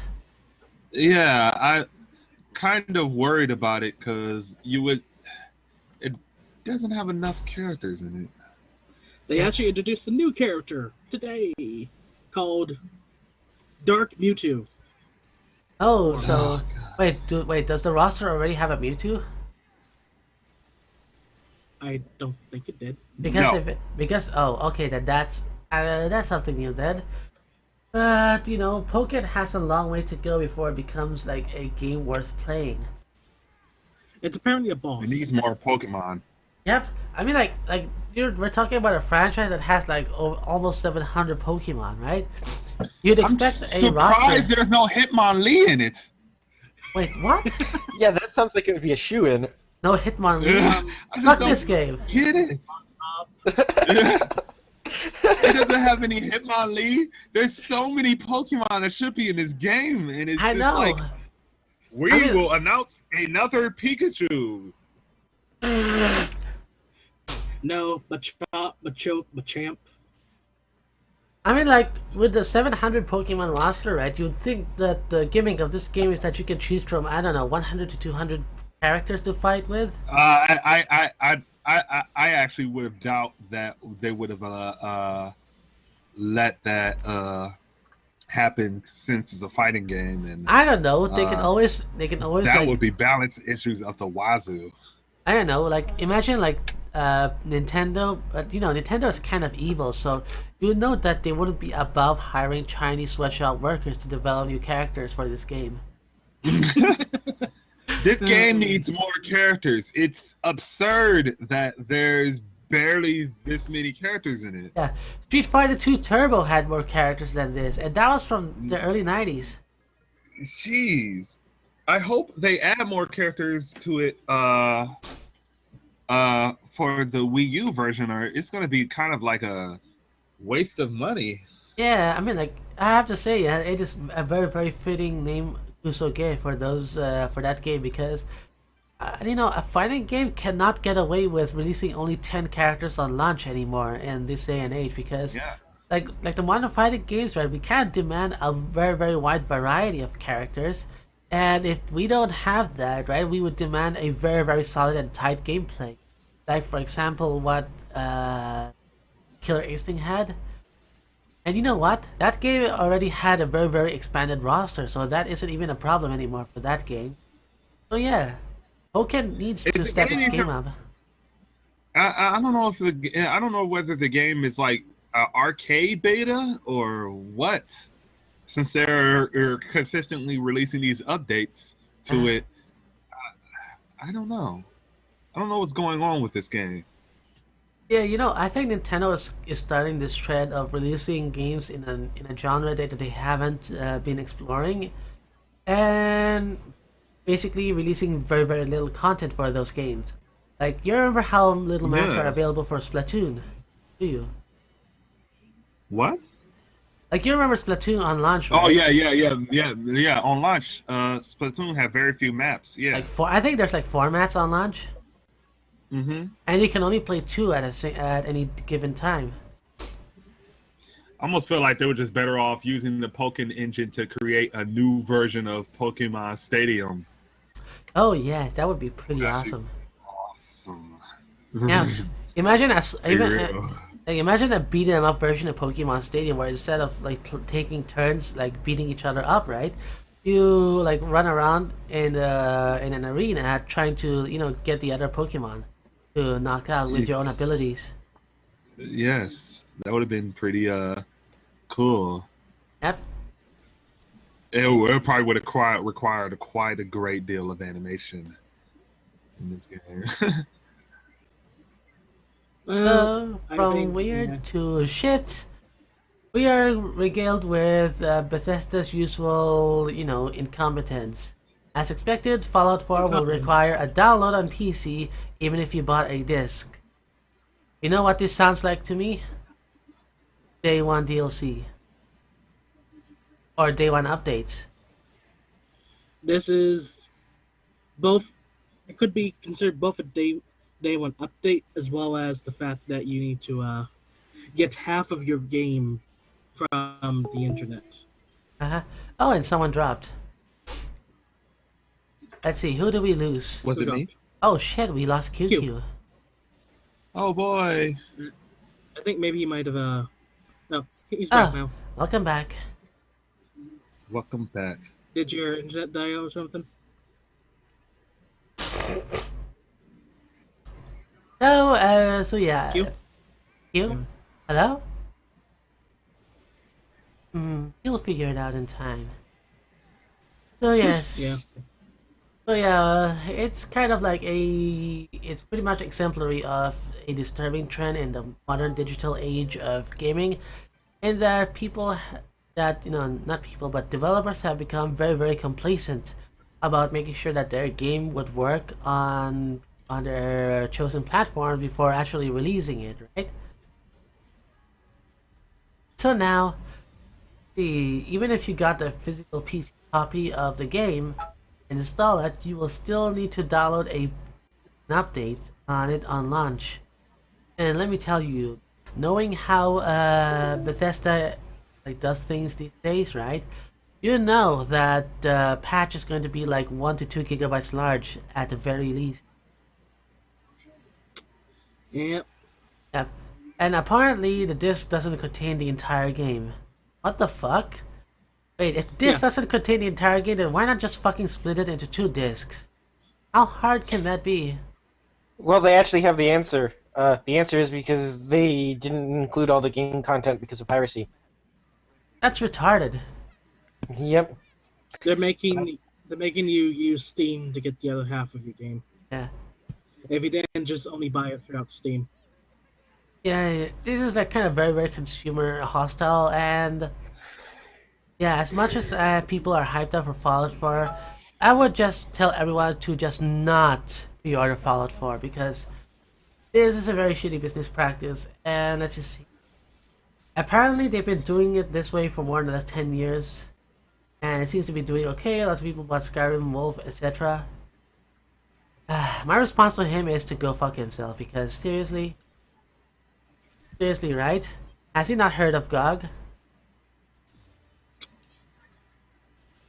They only recently put some of their games on GOG, Have? and it's the really, really early ones, such as Quake, Daggerfall. yeah, Quake, Daggerfall, Doom.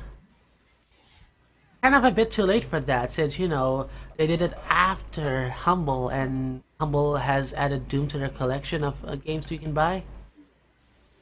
Yeah. And Yeah, Doom's kind of on everything now. yeah, Anyway, yeah. Let's see. If you're looking to get Fallout on PC, you had the option to get the game DRM free. Would that clearly be a superior option? Of course. It's kind of a no contest there. I mean, there's a reason why GOG is so popular, because people want their games DRM free, so they don't have to be tied to a platform if they don't have to, like Steam.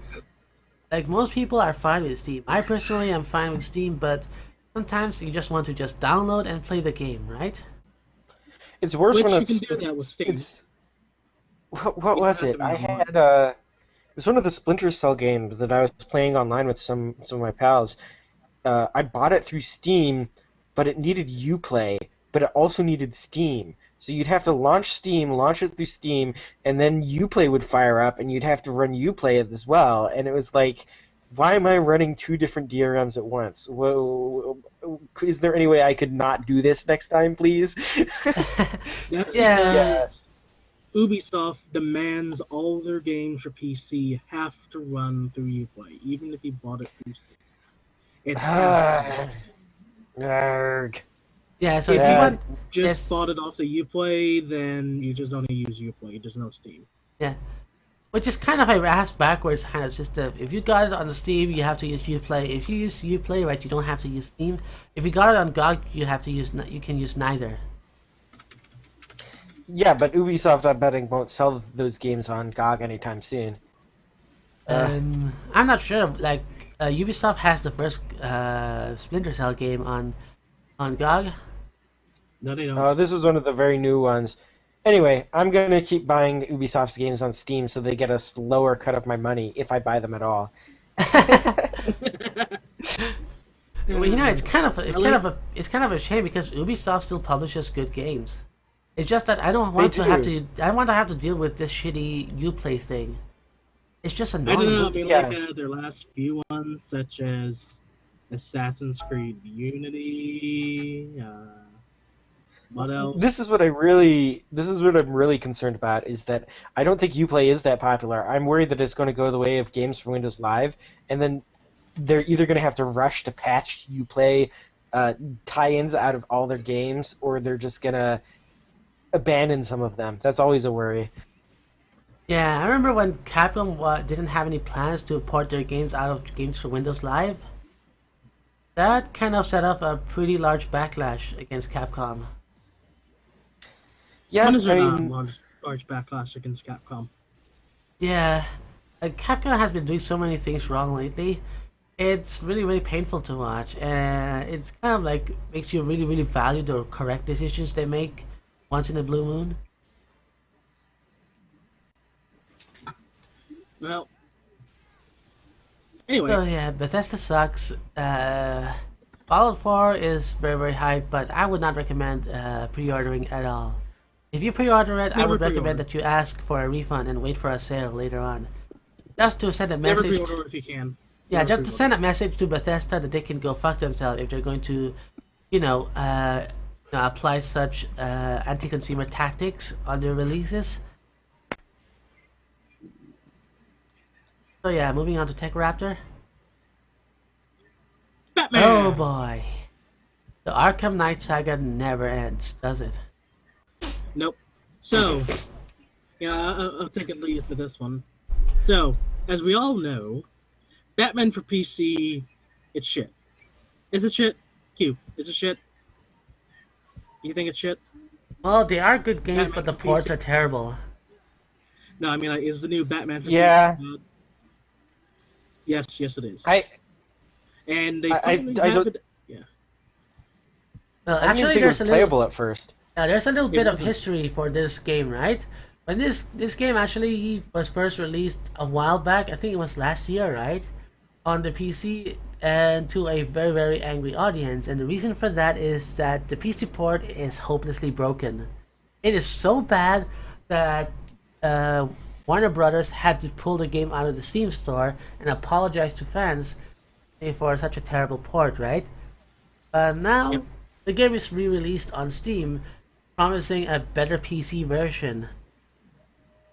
They didn't But- deliver. Yeah, the patch has done nothing. In fact, Windows 10 users have to have at least 12 gigabytes of RAM That's to insane. avoid paging What? issues. Yes. What? I actually had a computer that had exactly 12 gigabytes of RAM from And- the factory. It and was a get this. laptop. And get this, the reason for that recommendation is that it's to avoid the paging issues that would make the game crash after extended periods of game time. That's what I That just means- said. So in other words, that game has very, very big memory leak problems. And the patch was over 2 gigabytes in size, and it's done actually nothing. Yep. Everyone's still reporting the same issues. Nothing's been fixed. And Yep. now the negative reviews have gone past 10,000. Oh, good golly. Over 400,000 people have bought the game. I pity you. All you 400,000 people. You are fucking suckered into this game hoping for a good game, and you got shafted. I am so sorry. Assassin's Creed Unity had only 4,200 negative reviews in comparison to this. Good yeah. golly. God. So, what? Would they just release a broken game and then how the Essentially, they I don't- released a broken game, they pulled it out of the stores with an apology, and when they re-released the game, it is still broken. For some reason, they just cannot fix this game. Nope. my gosh. That's just sad. Yeah. That's 400,000 people who bought a product and didn't get what they paid for, and still don't have what they paid for after all this time. Yep. And you know, it's a really big kick in the balls for the Batman Arkham series fans, because let me tell you, it's actually a pretty good game series. It's the game that pretty much kicked off the dynamic flow fighting system that many beat 'em ups and character action games have later come to copy. So yeah, this series really has hit on something really good, right? And they kept on with let's see, Arkham City. Not so good with the third one. But yeah, this one is just like a big shit on the toilet. That's mainly because Ah, for the PC, they actually put someone else in charge of it. The Oh, PC release. They subcontracted the PC release out. to a substandard studio. Yep. Yep. Ah, no, that's a fucking disaster. I have to say, it's like, wow, how the fuck can you fuck up this bad?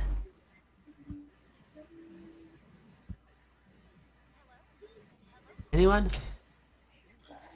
Not giving a fuck. Like, how does one manage to mess up a game's PC release this bad? Like this is like worse than Ubisoft's normal stuff.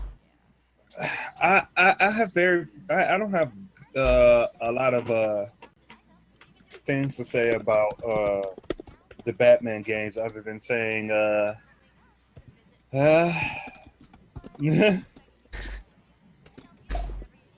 they really fucked this one up. Yep. It may actually kill the new Batman franchise. With how bad this is. Because you know, that 40,000 people who bought the game, they're not gonna stay quiet about it. They paid $60 fucking or more on this thing, and they got fucking shafted. Yeah. Forgive me, I'm trying to stay up, but I'm fading in and out. But I'm trying my hardest to contribute. So sorry. It's okay. Batman, Alright, moving on to something the better. $50 game with the $70 DLC list. Oh my god, yeah.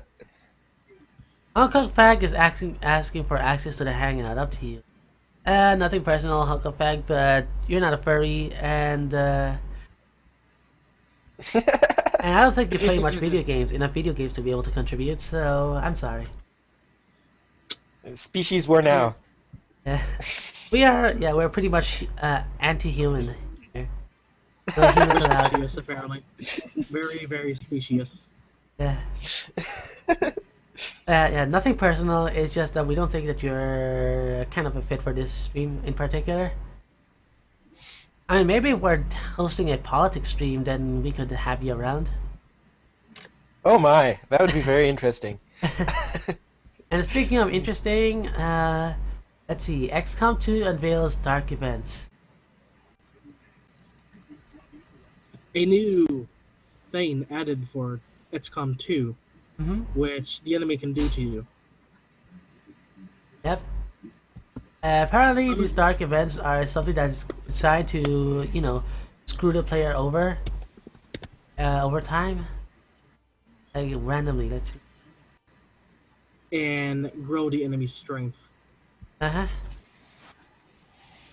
I think something like this is very, very fitting of XCOM, this XCOM series, because it adds a lot of dynamicism into the gameplay. So there's it gives you less room to plan for each event and each mission, and it kind of puts a little bit of an emphasis on reacting to things that happen. And I think that this is actually quite good because it kind of mimics what an experience would be if the UFO or a race of alien invades Earth.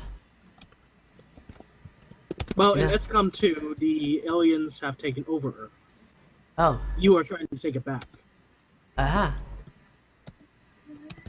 So yeah, it's even worse. So yeah, I kind of think it's fitting that things like this would be in this game, because it is designed to stress the player out even more. I actually like this idea. Yeah. Yeah. I'm looking forward to XCOM 2 when it comes out. Yeah, I have And a then friend. I shall eagerly wait for it to go on a On 50% sale or more. Yeah, because we're poor fags. Yep. Yeah. I just have to say, on the topic of XCOM 2, I'm so glad that the XCOM reboot was a success, because I used to love the old XCOM games. Oh my gosh, or at least the original XCOM game. That was really the only one I had played. I remember seeing it announced and thinking, wow, they're really taking a risk with this. This is something that a type of game that we haven't seen in ages. I'm glad that the risk paid off for them. Yeah. That they're actually making more in the series again after all this time. That's really cool. Uh-huh. Yep. Speaking of an expensive hobby, Amiibos sales have doubled since launch. Amiibos have sold approximately 21.1 million Amiibos worldwide. Ooh. I bet the Skylanders guys are shooting themselves in the foot for letting Nintendo take over their market. So, I wonder why Nintendo considers themselves to be a toy company. This is exactly why. Literally fun, yeah. But they made Nintendo Skylander stuff as well. There's Nice. a Bowser and a Donkey Kong Skylander. So not only are they taking over the market, but they also are taking over the Skylanders turf. Nintendo's like a invading force. I wonder how long it'll be before Steam or other platforms will start to adopt the Amiibo model. Because that they're going to do that. I mean, there's a lot of money in this. I wonder. Hopefully, I've been waiting for from Valve is a PC Mario Party Uh-huh. with characters from different PC games, all put together somehow. It would be a licensing nightmare, but I would still love that.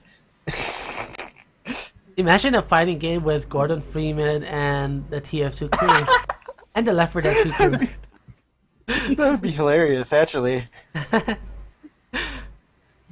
Well, yeah, but it's gonna be really, really good. And then Valve is only gonna release 2 of those games, because Gabe Newell cannot count to 3. Yeah, that's Very mean. Yep. We will never see a Payday 3, we will never see a Left 4 Dead 3, we will never see a Half-Life 3, and we'll probably never Well, see a Portal Payday 3. isn't made by Valve. Yeah, I know, but they're kind of like working with Valve since they're using the Source engine. Eh. were they using the Source engine? I thought they had their own engine. I think they derived their own engine from Source. By the way, what is the new okay. game that you're showing on screen now? Since it's no longer Dust. Yep, this new game is called Eradicator. It is a very, very old DOS piece game. It is a first-person / third-person shooter, right? With a choice of character classes that you can play as, right? And I'm playing as the Catgirl class. The cat girl with the Wolverine claws. Yep, Wolverine claws and a nice ass. Wow, you're smashing stuff. Yep. Yeah, one of the things I like about this game is that there's a lot of interactivity. Like, you can destroy boxes, you can destroy props, you can like destroy pretty much everything that is interactive, like that looks animated in this game. And most of the time, right, there's no reason for it other than for destruction point. So That's is this game awesome. I viable remember- on GOG? It is on. I think it is on Steam, and I think it's on GOG or Humble. I'm not sure. I got it on Steam. Okay. I remember having almost like all these destroyable props everywhere was what I really liked about GoldenEye for some reason when I was first played it. So seeing this in an even older game, that's kind of cool. Although in GoldenEye everything blew up, so it was a little bit different. Well, as you can see here, right, even the vents blow up. Does it actually reward you for blowing things up or destroying things? There is a score that it keeps track of that keeps count on how many props you destroy in a level. Oh, that's awesome. Yep. And one of the things that I really love about this game is that it has like a picture-in-picture system. Like some weapons that you pick up, like the kamikaze spider, lets you how do you call this, blow up enemies from a distance and lets you control it. Like you can drop the spider, you hit use, and it's gonna switch from the spider's point of view, and you can navigate using the spider. Oh, that's awesome. Remote Yeah. access. And it's actually quite a unique feature in classic games like this, and I kind of like it. The game that comes to mind for me when it comes to that is the very first one was Metal Gear Solid with the remote missiles. Oh, there's also a remote missile weapon for this game. Game, essentially you fire a missile, right, and the missile activates like a picture-in-picture camera where you can swap anytime and use it to navigate rockets into enemies' asses. Nice. The first game that I played that had that was Perfect Dark, and I remember that if you held down one of the trigger buttons, it would slow your rocket down. But you had to know that was a thing, so you could take tight corners and things like that. But most players, when they first played it, didn't realize that you could do that. So I was ornery, and I wouldn't tell anyone the first time I played with them, and they would be like, "How the heck are you making the rocket fly around corners like that?" I just make it follow them around really slowly, and if they shot it, then it would explode. I wonder if you can recreate this function in Doom. I don't think you can, but Time to move on to the next article. Yep. Paradox buys White Wolf from CCP. Paradox Interactive bought White Wolf Publishing from CCP Games in an all-cash deal. What is CCP? Let's see. Yeah, White so Wolf you're- Productions. What is White Wolf Productions for those who don't know? White Wolf Productions is the tabletop RPG company that made World of Darkness. Oh, Vampire the Masquerade and Werewolf the Apocalypse. And Changeling okay. and Poltergeist, which is all these is part of World of Darkness, just different parts of it. Actually, good news because, like, who doesn't want to see a new Vampire the Masquerade game?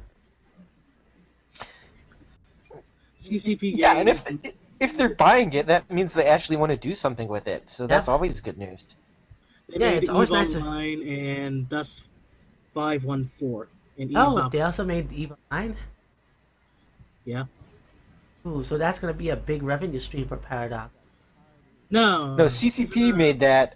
CCP is the previous owner of it, of White Wolf. CCP is selling White Wolf to Paradox, so Paradox doesn't get Eve.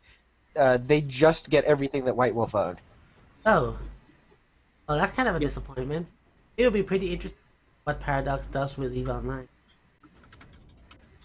Because you know that Paradox is a very, very quirky publisher. They release like lots of weird games that actually work. They were very like, Magica. Magica. Yeah, Knights and Crusaders. Or is it Kings and Crusaders, rather? Yeah, Magica is a really great game. It's actually quite fun in co-op because of how you could accidentally kill your own team. Or blow yourself up. So here's why CCP Games used to own White Wolf.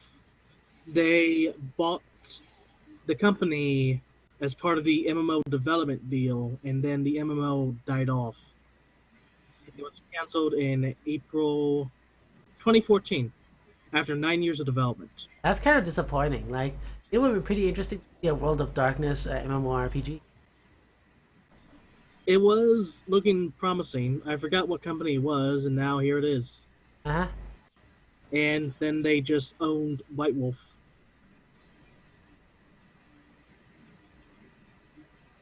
So yeah, kind of good news. I like the vampire game. I need to get more into those games, and it'll be pretty interesting what Paradox does with the vampire franchise. Maybe they'll also bring back Hunter the Reckoning video games. Ooh. That'll be good. Ooh. Oh, I forgot about that series. That was like a twin stick shooter, right? Yeah. Yeah, I used to play that all the time. Nice. And other two games based on World of Darkness was Vampire the Masquerade, Redemption, and Bloodlines. Yep. Let's see. If you haven't like played the World of Darkness game, I would highly recommend that you try out Bloodlines, and try to run it with a patch because it's pretty funny. But the Steam version of the game, right, doesn't run out of the box. It's actually broken. You really do need to great. get a patch. That's because Activision made it, and they had issues with it. It didn't sell so well, so they decided to say, "Fuck it, we're not gonna fix it. We're just gonna leave it as it is." Yep. That's That's really a well, it's Activision. Yeah, it's kind of disappointing because like Vampire the Masquerade Bloodlines is actually a very, very good RPG. It actually like has its own spin on the whole franchise, right? It has like different things, good typical rule set, but it kind of stays fairly faithful to the franchise. Huh. Yeah, another thing that kind of went against this game is that they actually ran under a beta version of the Half-Life 2 engine. So essentially the game wasn't ready for prime time when Activision released it. Oh, that makes Because it sense. was it was because it was a beta engine. Huh? So hopefully Paradox is maybe Paradox might get a HD re-release project in the works for this game. If so, I would just pretty much throw my money at them because wow, that would make things so much easier. Say fuck it and bring back the MMO. I don't think they would do that because it's way too much money to be spending. Way too much money to spend on a franchise like that. Like, do you have any idea how expensive MMOs can be? At least $50 million in terms of regular development of a low If budget you're lucky. MMO. Yeah, if you're lucky. Yes, if you're lucky. Yeah, like typical MMOs would cost like anything where between 100 to 500 million dollars, and that is lowballing it. So yeah, Paradox buying White Wolf. Expect to see more vampire games in the future. Moving on to werewolf. Loot Gamer. Or Hunter. Yay, Ludi. Yeah. Okay, for this one, I'm definitely gonna be disabling the Firefox video thing. Just Oh yeah. yeah. There's nothing. I'm not gonna Would show not be anything. happy Here. with this. So, Dragon Tactics Memories RPG card game is now available on Newtaku. That free-to-play porn game browser site. Yep. Tags for this is Big Breasts card game Eruge Nuntaku. This'll be good.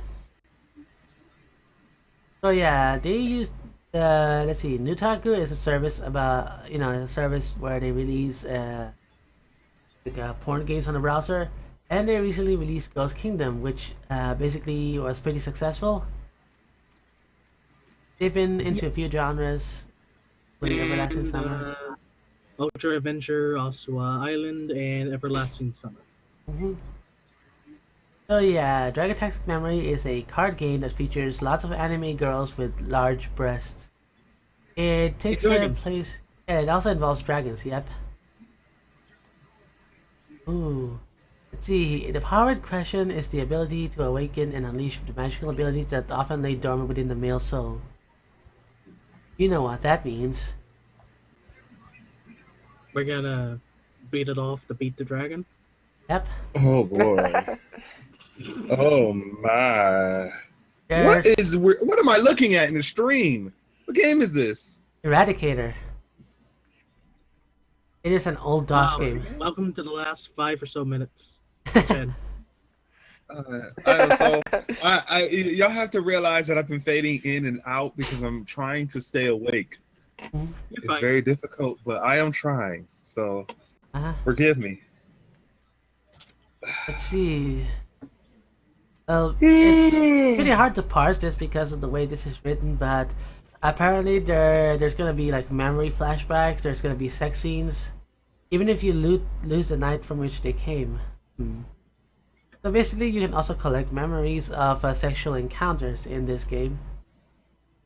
And oh my, yep, that is a sultry pole. Not much I can say about this. So how do the dragons fit in? Looks like you fight dragons. How does the dragons fit in? With a lot of lube.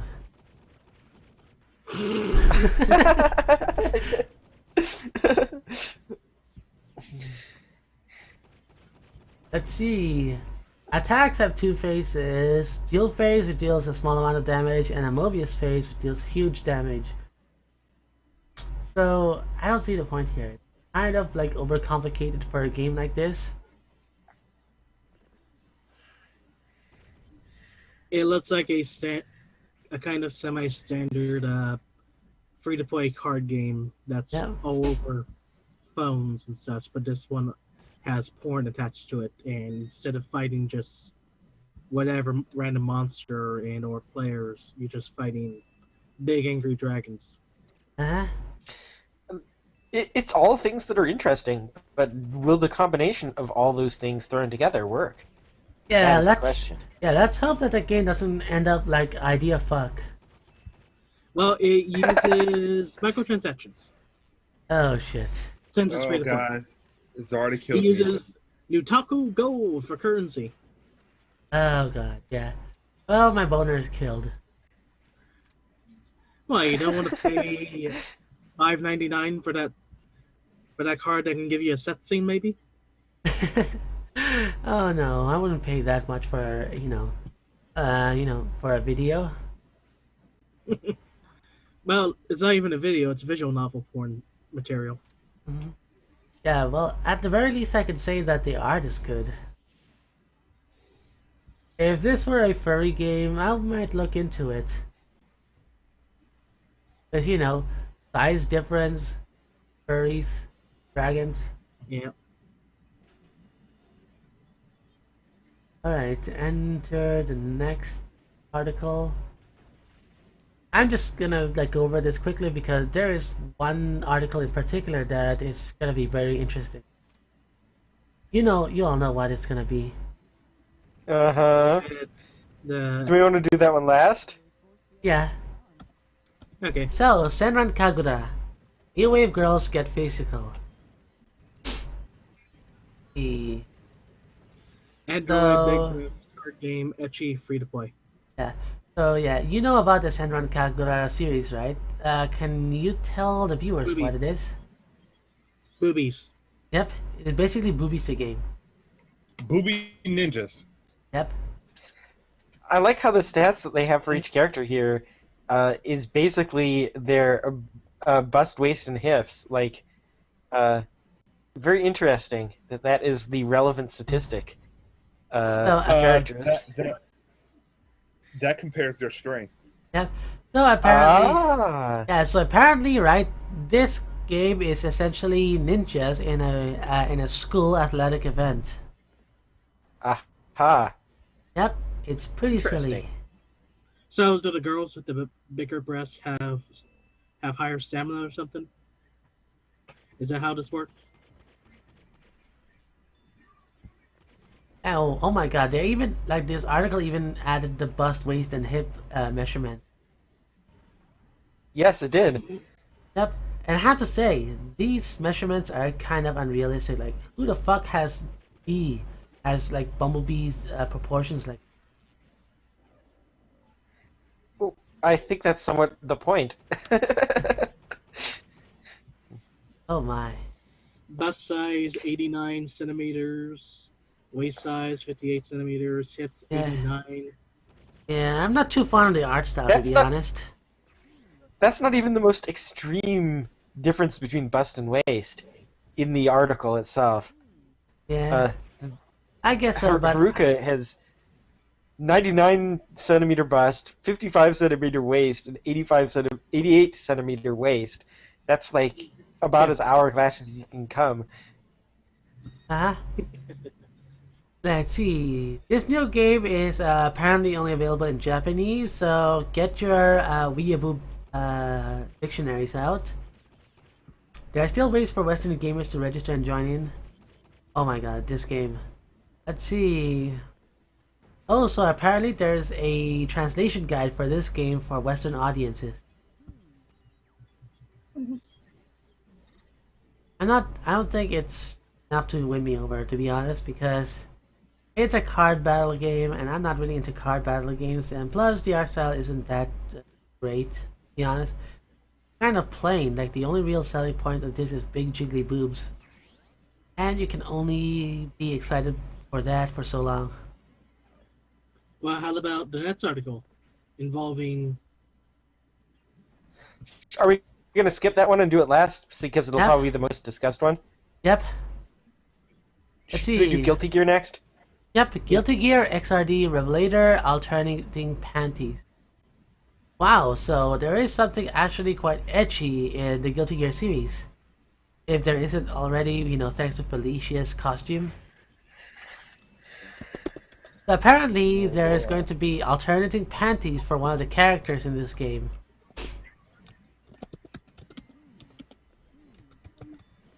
Yep. The article starts by talking about Bridget and being the best known traps of all time. Would you agree, GrassGremlin? Gremlin? Remy.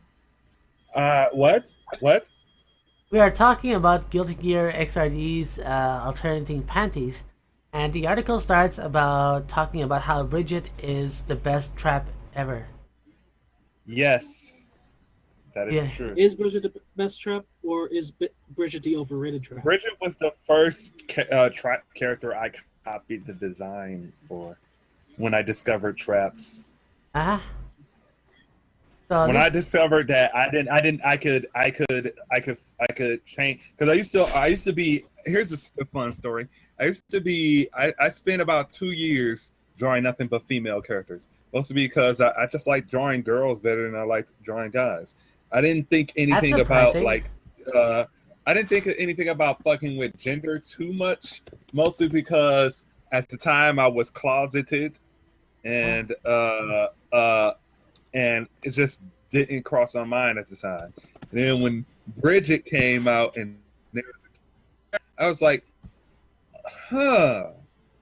And then it sort of kind of snowballed from there. Before that, I was just making girls and cute animal characters. And then it just kind of snowballed into femboys and And now you draw a cute femboy traps. animal character. Yeah. So Bridget is actually my Waifu? that what started me. Bridget started me. Basically, Bridget is your gateway trap. Yes. So, about this game, the subject of this article is a character called Jam, which is apparently a returning veteran to the series. And apparently, in this game, right, Jam is going to change her underwear for every day of the week, and you can actually see that changing in action. Oh man, yeah, I think that's really cool. I think they should do that in Dead or Alive because Dead or Alive is all about panties. Oh my god, I never thought about that. Yeah, what's cooler than having the character change panty patterns and stuff every day? That would actually be a great addition to Dead or Alive. Ooh. Well, you'll have to hope that whoever makes Guilty Gear doesn't patent it. Patented panty. A method and apparatus for virtually changing panty patterns virtually in a virtual game world. I don't know. Like every single patent title is a method and apparatus. Apparently, the type of panties that is picked out for Jam is also determined by your own palette choice. And there's also a pun in play. Like if you translate the day out of context, right, it comes to soil, which is kind of alluding to soiling one's own panties. Huh? Oh my! I don't love Japanese So that's puns. interesting. So everyone who plays the game will get a different pattern because of their different palette choices, and then in addition to that, every day of the week it has a different one as well. Wow, that's a lot of work put in just for a pair of panties. I mean, Yeah. The guy cool, is I guess. There's also a hashtag over this, which is kind of interesting, and it's dedicated to the quest to view the underwear. Wow. And yes, the hashtag is only in Japanese. Of course. Let's see, what is the hashtag called? Let's see. Let's see. Oh, today's magical dream panty. Like the last two character is pan, short for panties. You should check it out. That is a great hashtag. Yep. So essentially, it's alluding to the quest to view the underwear. Unfortunately, the game is only for PS3 and PS4. So there really is no PC release for this game and that's kind of a shame because I'm pretty sure that this game is going to have a much wider PC audience now that it is revealed that her panties change color every day of the week, and you can view like glimpses of it, like different panties every day of the week. What do you think? Possibly. Yeah, I think more games should implement the system. It's actually quite creative. Well, more games with that type of content in markets, not just put it in every single fighter. Yeah, I'm actually quite surprised that it is Guilty Gear that did this first and not Dead or Alive. Well, you see, they're too busy trying to prevent the bouncing boob animations every game. Actually Dead or Alive could do something similar if they change the color and pattern of the bra a similar way. That would be pretty interesting. That's game. Not only will it change panties, but also change the bra. Alright, so... Every hour of the day. Yep. South Park asking for Yaoi fan art. Yes, this is my old bit. This is an old article. Yep. I heard the episode actually came out by now. Yeah. And apparently, hilarious. Artists I know were on there. Really? Oh wow! Well, full disclosure, artists that Grem know were on there. No, not I do know that I don't know where his artwork, where their artwork is, but I do know one artist submitted some work on there and stated that it was on the episode, so I've probably seen it or not. Which I think it might have been the one of the artwork, the big artwork on the building looked really familiar to me. That's all I'm going to say about that. So apparently they asked for it so they can use it in their latest episode of South Park, which is kind of hilarious because this is like kind of a new level of interaction with their audience. Like, not only are they kind of like letting their audience like interact with them on a community basis, but now they're asking their audience to contribute art for their episode. It's just kind of cool and hilarious at the same time, considering the subject matter. Yeah, this is past tense. This has already happened. The episode's already aired. You can watch it online. And yes, it had a ton of. I didn't think they would be able to get all that art, but apparently they did. It was. What surprised me is a lot of it was very tame. Yeah, Jaybird. A lot of it was very tame. Yeah. I was surprised no one like went further. It's fucking South Park. Yeah, full cornholing. Yeah. They wanted to actually display porn. Yeah. Oh, Jaybird said, I saw a scene of that on Tumblr. It was truly glorious. You know, that's actually quite ironic since, you know, that episode kind of made fun of Tumblr's shipping culture. Oh, yeah, yes, it did. Yep. And this isn't I the love first... that episode. I've loved this season of South Park. Yeah. I kind of have a soft spot for South Park because, like, according to the show, everything is fair game. You can makes fun of everything and it doesn't give a shit. And this isn't the first time that South Park made fun of Japanese culture. Like, we all remember the episode of that one episode of South Park, Shin Pokemon. Let's Fighting Love. Yep. I remember that episode too. Oh my god, Eric Cartman with a happy anime face. That's creepy. Ooh, there's a video. There was the episode where they got real Japanese weapons and they tried. Yes, that's what I was thinking of. You know what? I'm gonna show this. I'm gonna show this because this is actually in part of the loot. I know. Don't show it. YouTube might take down you. Okay, never mind. Yeah. Don't do that. There's lewd all over this webpage, including the background. All right. Ooh, yeah, I remember this scene. It's actually quite pretty awesome. It's actually quite nicely animated, and it shows that the animators actually had talent instead of just copy pasting things. You know, Control Alt Delete style. I'm gonna have to make the Control Alt Delete face in the chat now. More recently, one of the show's main characters, Kenny, has been depicted as a cute Japanese anime princess. Oh god, I need to see. It is in the song. To be fair, Princess Kenny. Yep. Princess Kenny. And the song is called A Song of Ass and Fire. That's when it came off part fan art. The character that I always seen that had gotten the most fan art was Butters. Oh. So. Oh my god! So this is where the character class in the Stick of Truth for Kenny comes from. Yeah. Let's see. Oh my! So yeah, there's this Yaoi fan art, and it's actually.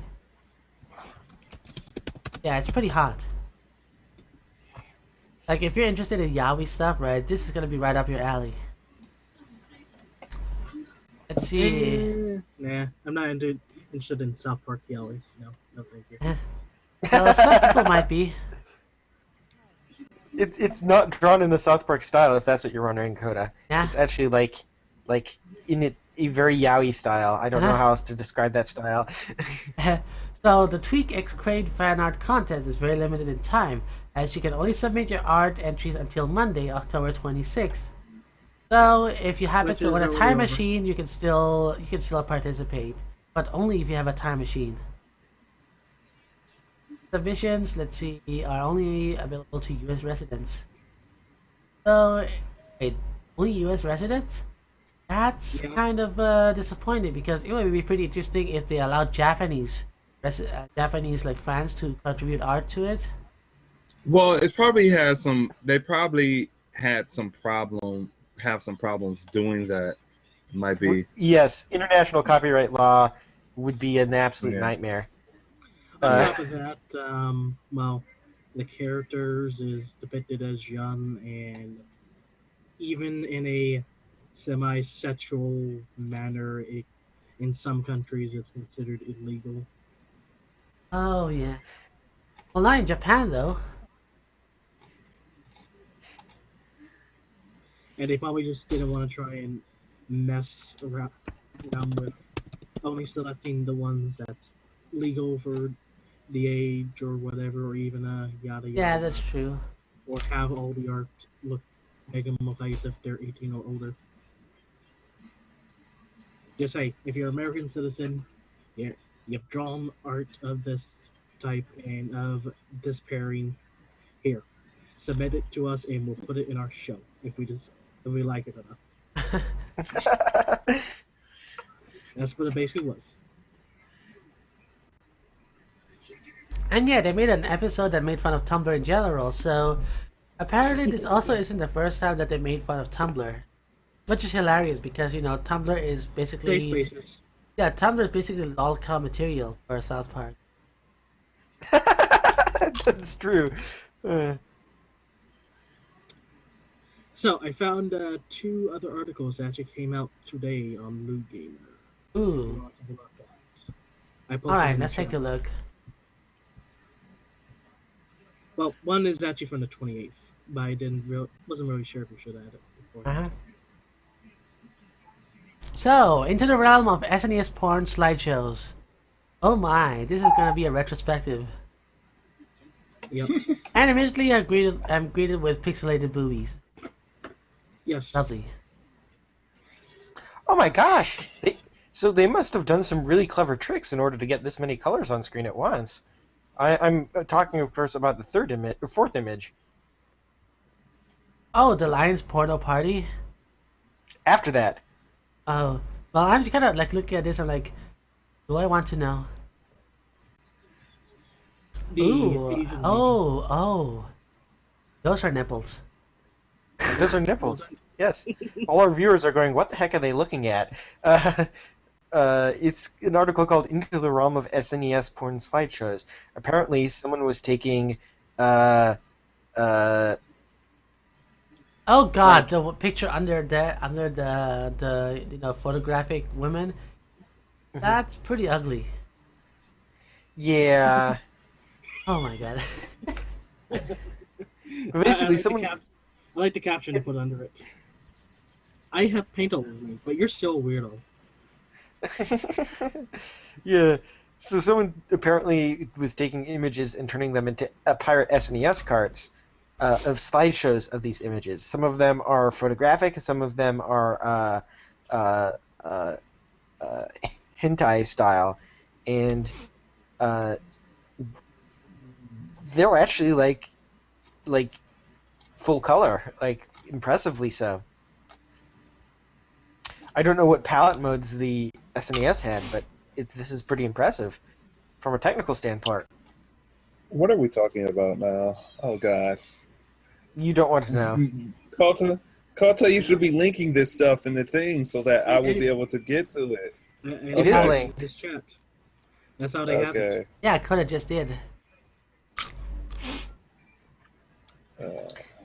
Anyway, while that is very interesting, I don't think the viewers are going to get much out of that article. So, if you're interested in pirate SNES cards that had porn on them, you can go look that up, viewers.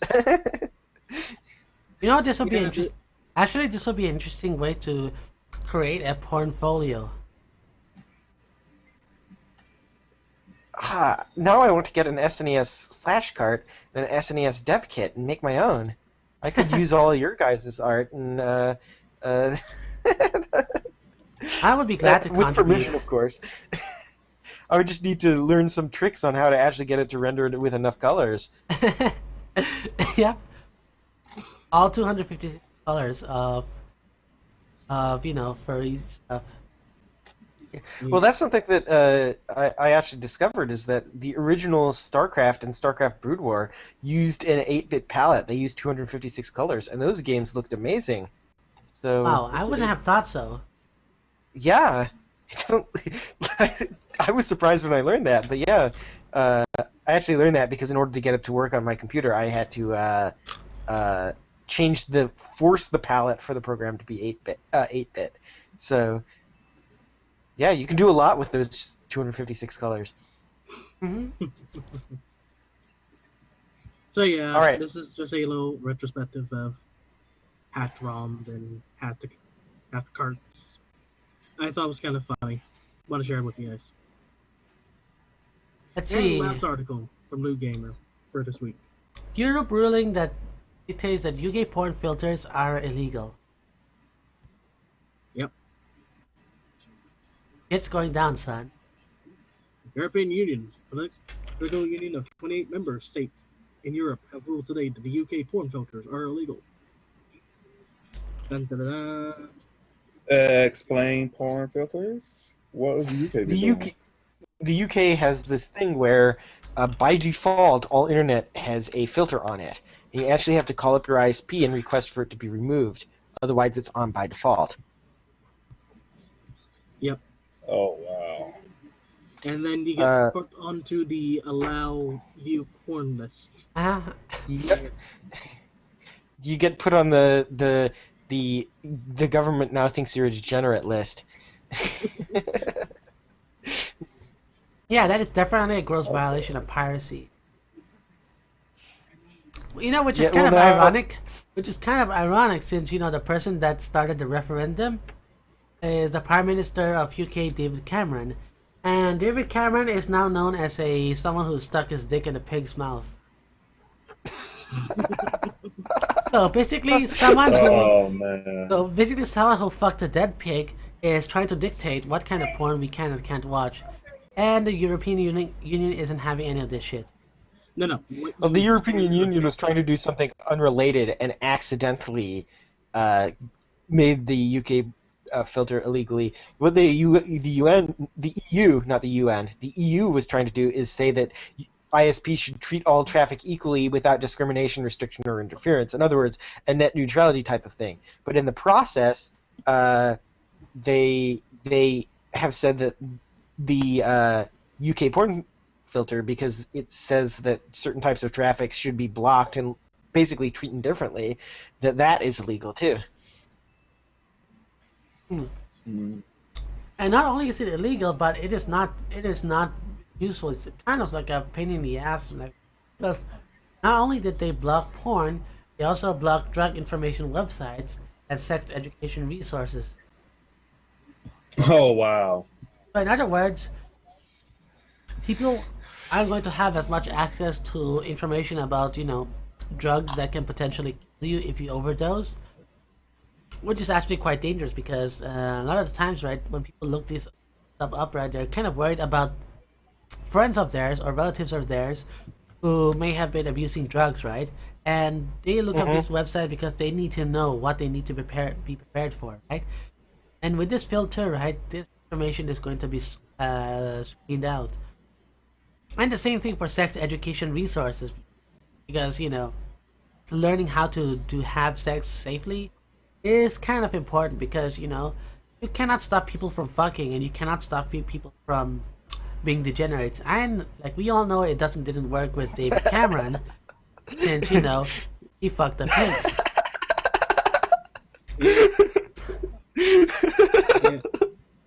Ooh, sorry, And wow, this is even worse because they are trying to expand things again so that it would force customers to agree to receive porn in person at their local bank or post office. Oh God. Oh my god. Yeah, this is fucking retarded. Like who would agree to this? Oh boy. Well, at least the European Union has decided to net neutrality it up. That's cool. But apparently the UK is actually talking about possibly leaving the EU. Well, yeah. Well, that's an ongoing political debate that I'm not familiar with as someone who's actually from the UK. But that's unrelated as well. That's just another one of those. It's actually way too complicated for a podcast like this since we're just talking about furries, furry games, and loot games. Yeah. So yeah, maybe if we have a political stream, we could invite Hong Kong Wang. around to talk about it with us? He would love that. Yep. And maybe wow. John Kelly or two. Oh god, John Kelly talking about politics. That would be something else. Glorious. I That know. would be glorious. I'm actually, yeah, he has some very different political views. So that would make for some very interesting conversation. Yeah, it would be interesting to bounce things around all of us. Yeah. Let's see. Well, anyway, we've hit the end of our topic list. Should we call it a night, or? Can we? Actually, to we the- could, actually, we could be talking. Actually, there's this furry game section that we need to touch upon, and since there's nothing about it, it's kind of open. Oh yeah. I couldn't really think of anything to put in for it, so I didn't really put anything there for the time being. But Actually, there may be something. no, Yeah, what do you have in mind? there is a furry game that is being released. That is on Steam Greenlight and is being developed, and it's called Buck, a Dog, a Once New. Apparently, it's going to be like a sort of a beat 'em up in the vein of Shank. And let me see. Let me get a trailer here. Okay, here's the official trailer. Hey, Fuzztail. Yeah. Stop chewing so loud. Sorry, I got hungry. Oh my gosh, I could hear all the chewing, all the. I actually hadn't noticed, but that's probably because I'm not dozing off. That's the first one I've heard all day. I am so sorry, stream. I am so sorry, everybody, for being so terrible at this stream right now. Oh boy. Okay, so see works again. Not really. Okay, here we go. The trailer is gonna be playing. I got a story to tell you. Whoa. Let's take a look at this trailer. Take a look at this trailer. It's not on the stream yet because I haven't seen it yet. So much lag. There we go. Let's see. It better be. I'm gonna judge it. That could stand. You realize you're gonna start hearing yourself shortly here. I know.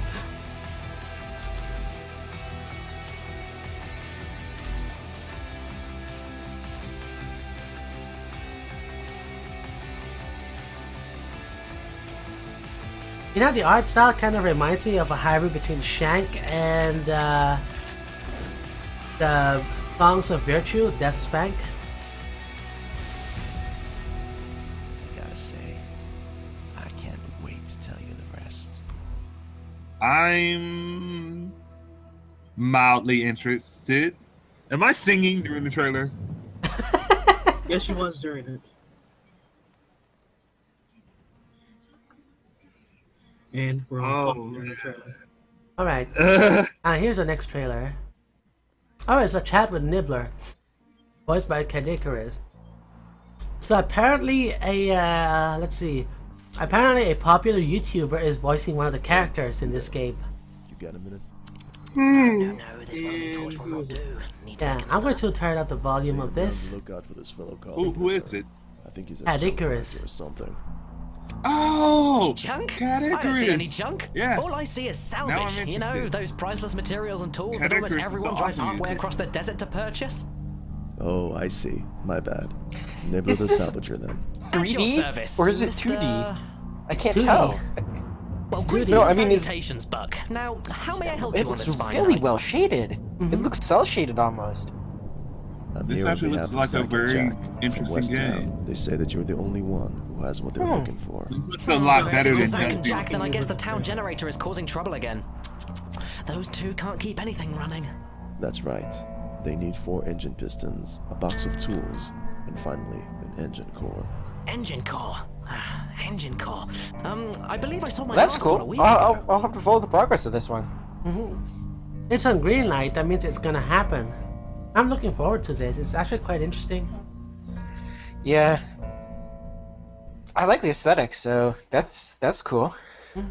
It's something I noticed lately, but it seems that a big portion of furry games that have been released are pretty much like side scrollers, either in the form of beat 'em up or a platformer. Any thoughts on these? I think other than like the art styles that most furry artists draw kind of lends itself to that. That's all I can think of. I mean, the one game that I can think of that doesn't fit the mold of, platformer furry game is Lugaru and Overgrowth, right? And unfortunately, Yeah. Overgrowth has been put in development hell because the developer doesn't seem to want to work more on the game. Essentially, Really? the developer has took the money and run. It has been like 4 months since they last posted an update. Huh. Yeah, I've been looking around in these things because I've been looking at furry games to talk about, and what I've read is apparently the developer, right, doesn't seem to want to work on the game anymore. Which is kind of sad. It's like 7 years of development and a Kickstarter on 2011, and no full game released yet. Yeah. Well, that's unusual. Yeah. Well, it's not unheard of, but it's kind of disappointing that the one furry game that has the potential to be good, it's not going to happen. At least not in its release form. It's going to be staying in like, early access hell. Yeah. That's a shame. Uh-huh.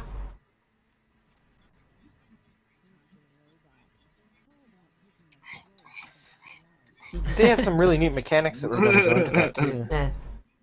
Now, let me take a look at my Steam library first very quickly, because I need to take a look if I'm actually on the mark on furry games being mostly platformers. And yes, in my library I have Blade Kitten, which is a side-scrolling beat 'em up. I have Blood of the Werewolf, which is a werewolf-themed beat 'em up. Dust and Elysian Tale, which is a Metroidvania. Freedom Planet, which is a side-scrolling platformer in the style of Sonic. Hell yeah, Wrath of the Dead Rabbit, which is also another platformer. Super Panda Adventures, which is a platformer combat Metroidvania. The only game in this furry list that doesn't fit the mold is Eradicator and Armello. And Armello is a board game. And Eradicator is what we're looking at right now. Yep. And the only reason I classify it as very important as a furry game is because of that one cat girl class that you get to play as. If it didn't have that, then it would have been like a generic sci-fi FPS. Yep. Oh yeah, and I also have Dusty's Revenge, which is also another furry beat 'em up. Dusty Revenge is a crappy game. Is it? I'm gonna say it right now. I don't like that game. I tried it out and it was like, I don't like the animations to it. It's very, very animated in Flash. There's just certain kinds of games that it's Dusty Revenge is up there where certain kind of games that I'm not really, really into because of how the animation works in those kinds of games. And I'm not saying, how can I put it? It's very I don't know what to call the type of animation Dusty's Revenge has. It's Flash animated, obviously, but it's obvious Flash animation, like very obvious Flash animation. And it's not a fun looking game. It isn't a fun game to me. Just never been that interested in it. That's all. And there's one more game that I would like to talk about, and it's called A Walk in the Dark. I just found out about this game yesterday, and apparently it is a platformer that features a cat as the main character. Allow me to load this up in the Steam store. Let's see, copy page URL. I'm gonna paste it on the Steam thing on the browser. I'm gonna show you this. You can take a look at it yourself. All right, let's see.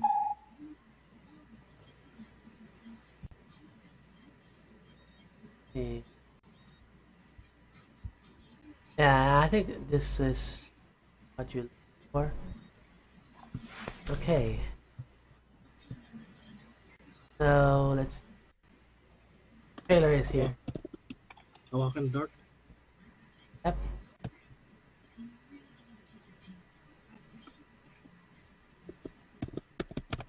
For some reason I don't know how to unmute. Couldn't. It looks very much like. Oh, there we go. Limbo.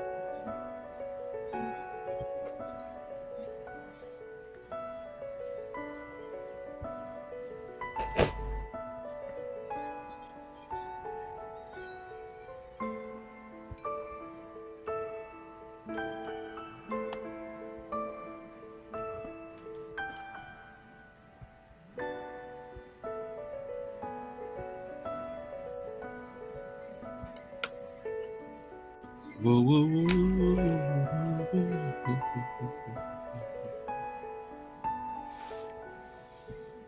This is a pretty game. Uh-huh. It's probably just cutscenes. There's no in-game footage yet.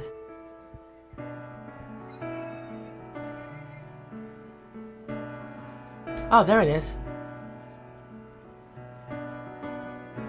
Aha, here it is.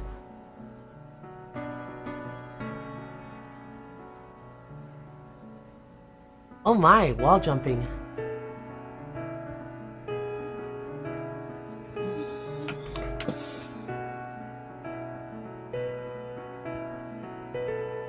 Oh shit, this cat can also defy gravity.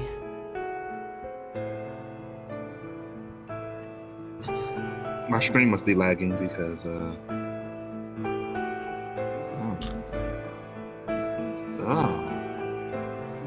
I'm interested.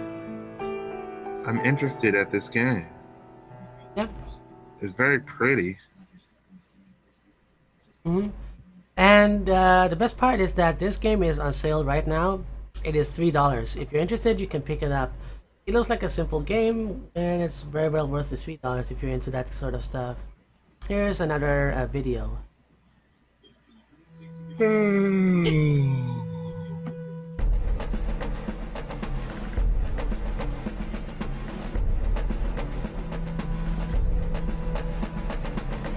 Oh, this game seems to be like a hybrid of Super Meat Boy and that one game you play as a kid's silhouette in a very, very dark, oppressive world. You're talking about Limbo. Yep. Like I said, the game looks like it's a copy of Limbo. But here. I mean, it even has the same aesthetic. Everything is a silhouette, save for the background. Uh-huh. There's hazards everywhere.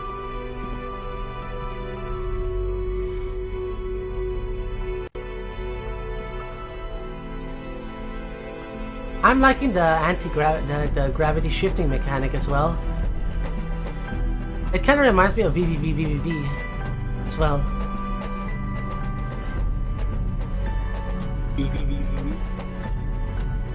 VVV. You know that one Atari style game? No, I know what game you're talking about. Yawn. No, I think we're near the end. Oh, okay, please. I'm sorry. I'm sorry, stream.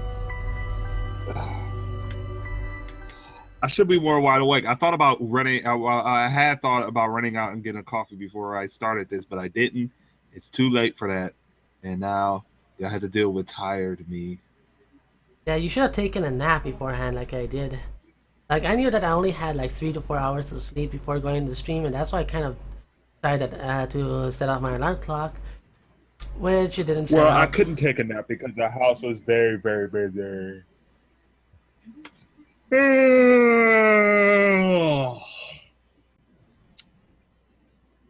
It's a laugh.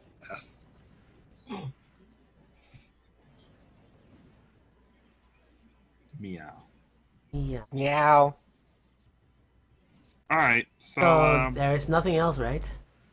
there's nothing else to talk about. Nothing else I want to talk about. Should we call it a I night? guess, yes. With that said, I guess we can call it a night. Hey, everybody. If you want to watch more stuff, be sure to subscribe to our channel so that you can get all types of awesome content, including possible Let's Plays, because we're mobilizing and making sure the channel gets a lot more better stuff with quality. We're all new to the whole YouTube channel thing, so I'm actually happy that we are on episode 8 of our podcast.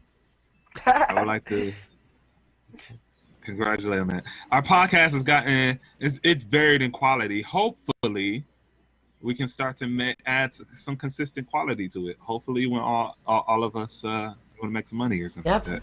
Hopefully our channel will take off and we're gonna see more higher quality content in the future. Like, the reason why I decided to volunteer to host this stream is because I wanted to experiment with actually, getting a layout set up for our podcast instead of it just being a hangout on air. The layout looks great, by the way. I wanted to comment on that. I like having the chat there, and I like having the faces still at the bottom, so you can see who's talking. Yeah. I had to do a lot of setup in there, and I have to mentally steel myself not to scroll through the live dashboard window, because that's gonna mess up the chat box. Yeah. All right. Well, everyone. Toodles. Yeah, toodles. You don't have to worry about shielding yourself because I already have your Twitter and other websites posted in the description. So with that, we will see you next time. Goodbye, everyone. Ciao. Good night. All right. Bye. I want to play the outro before disconnecting.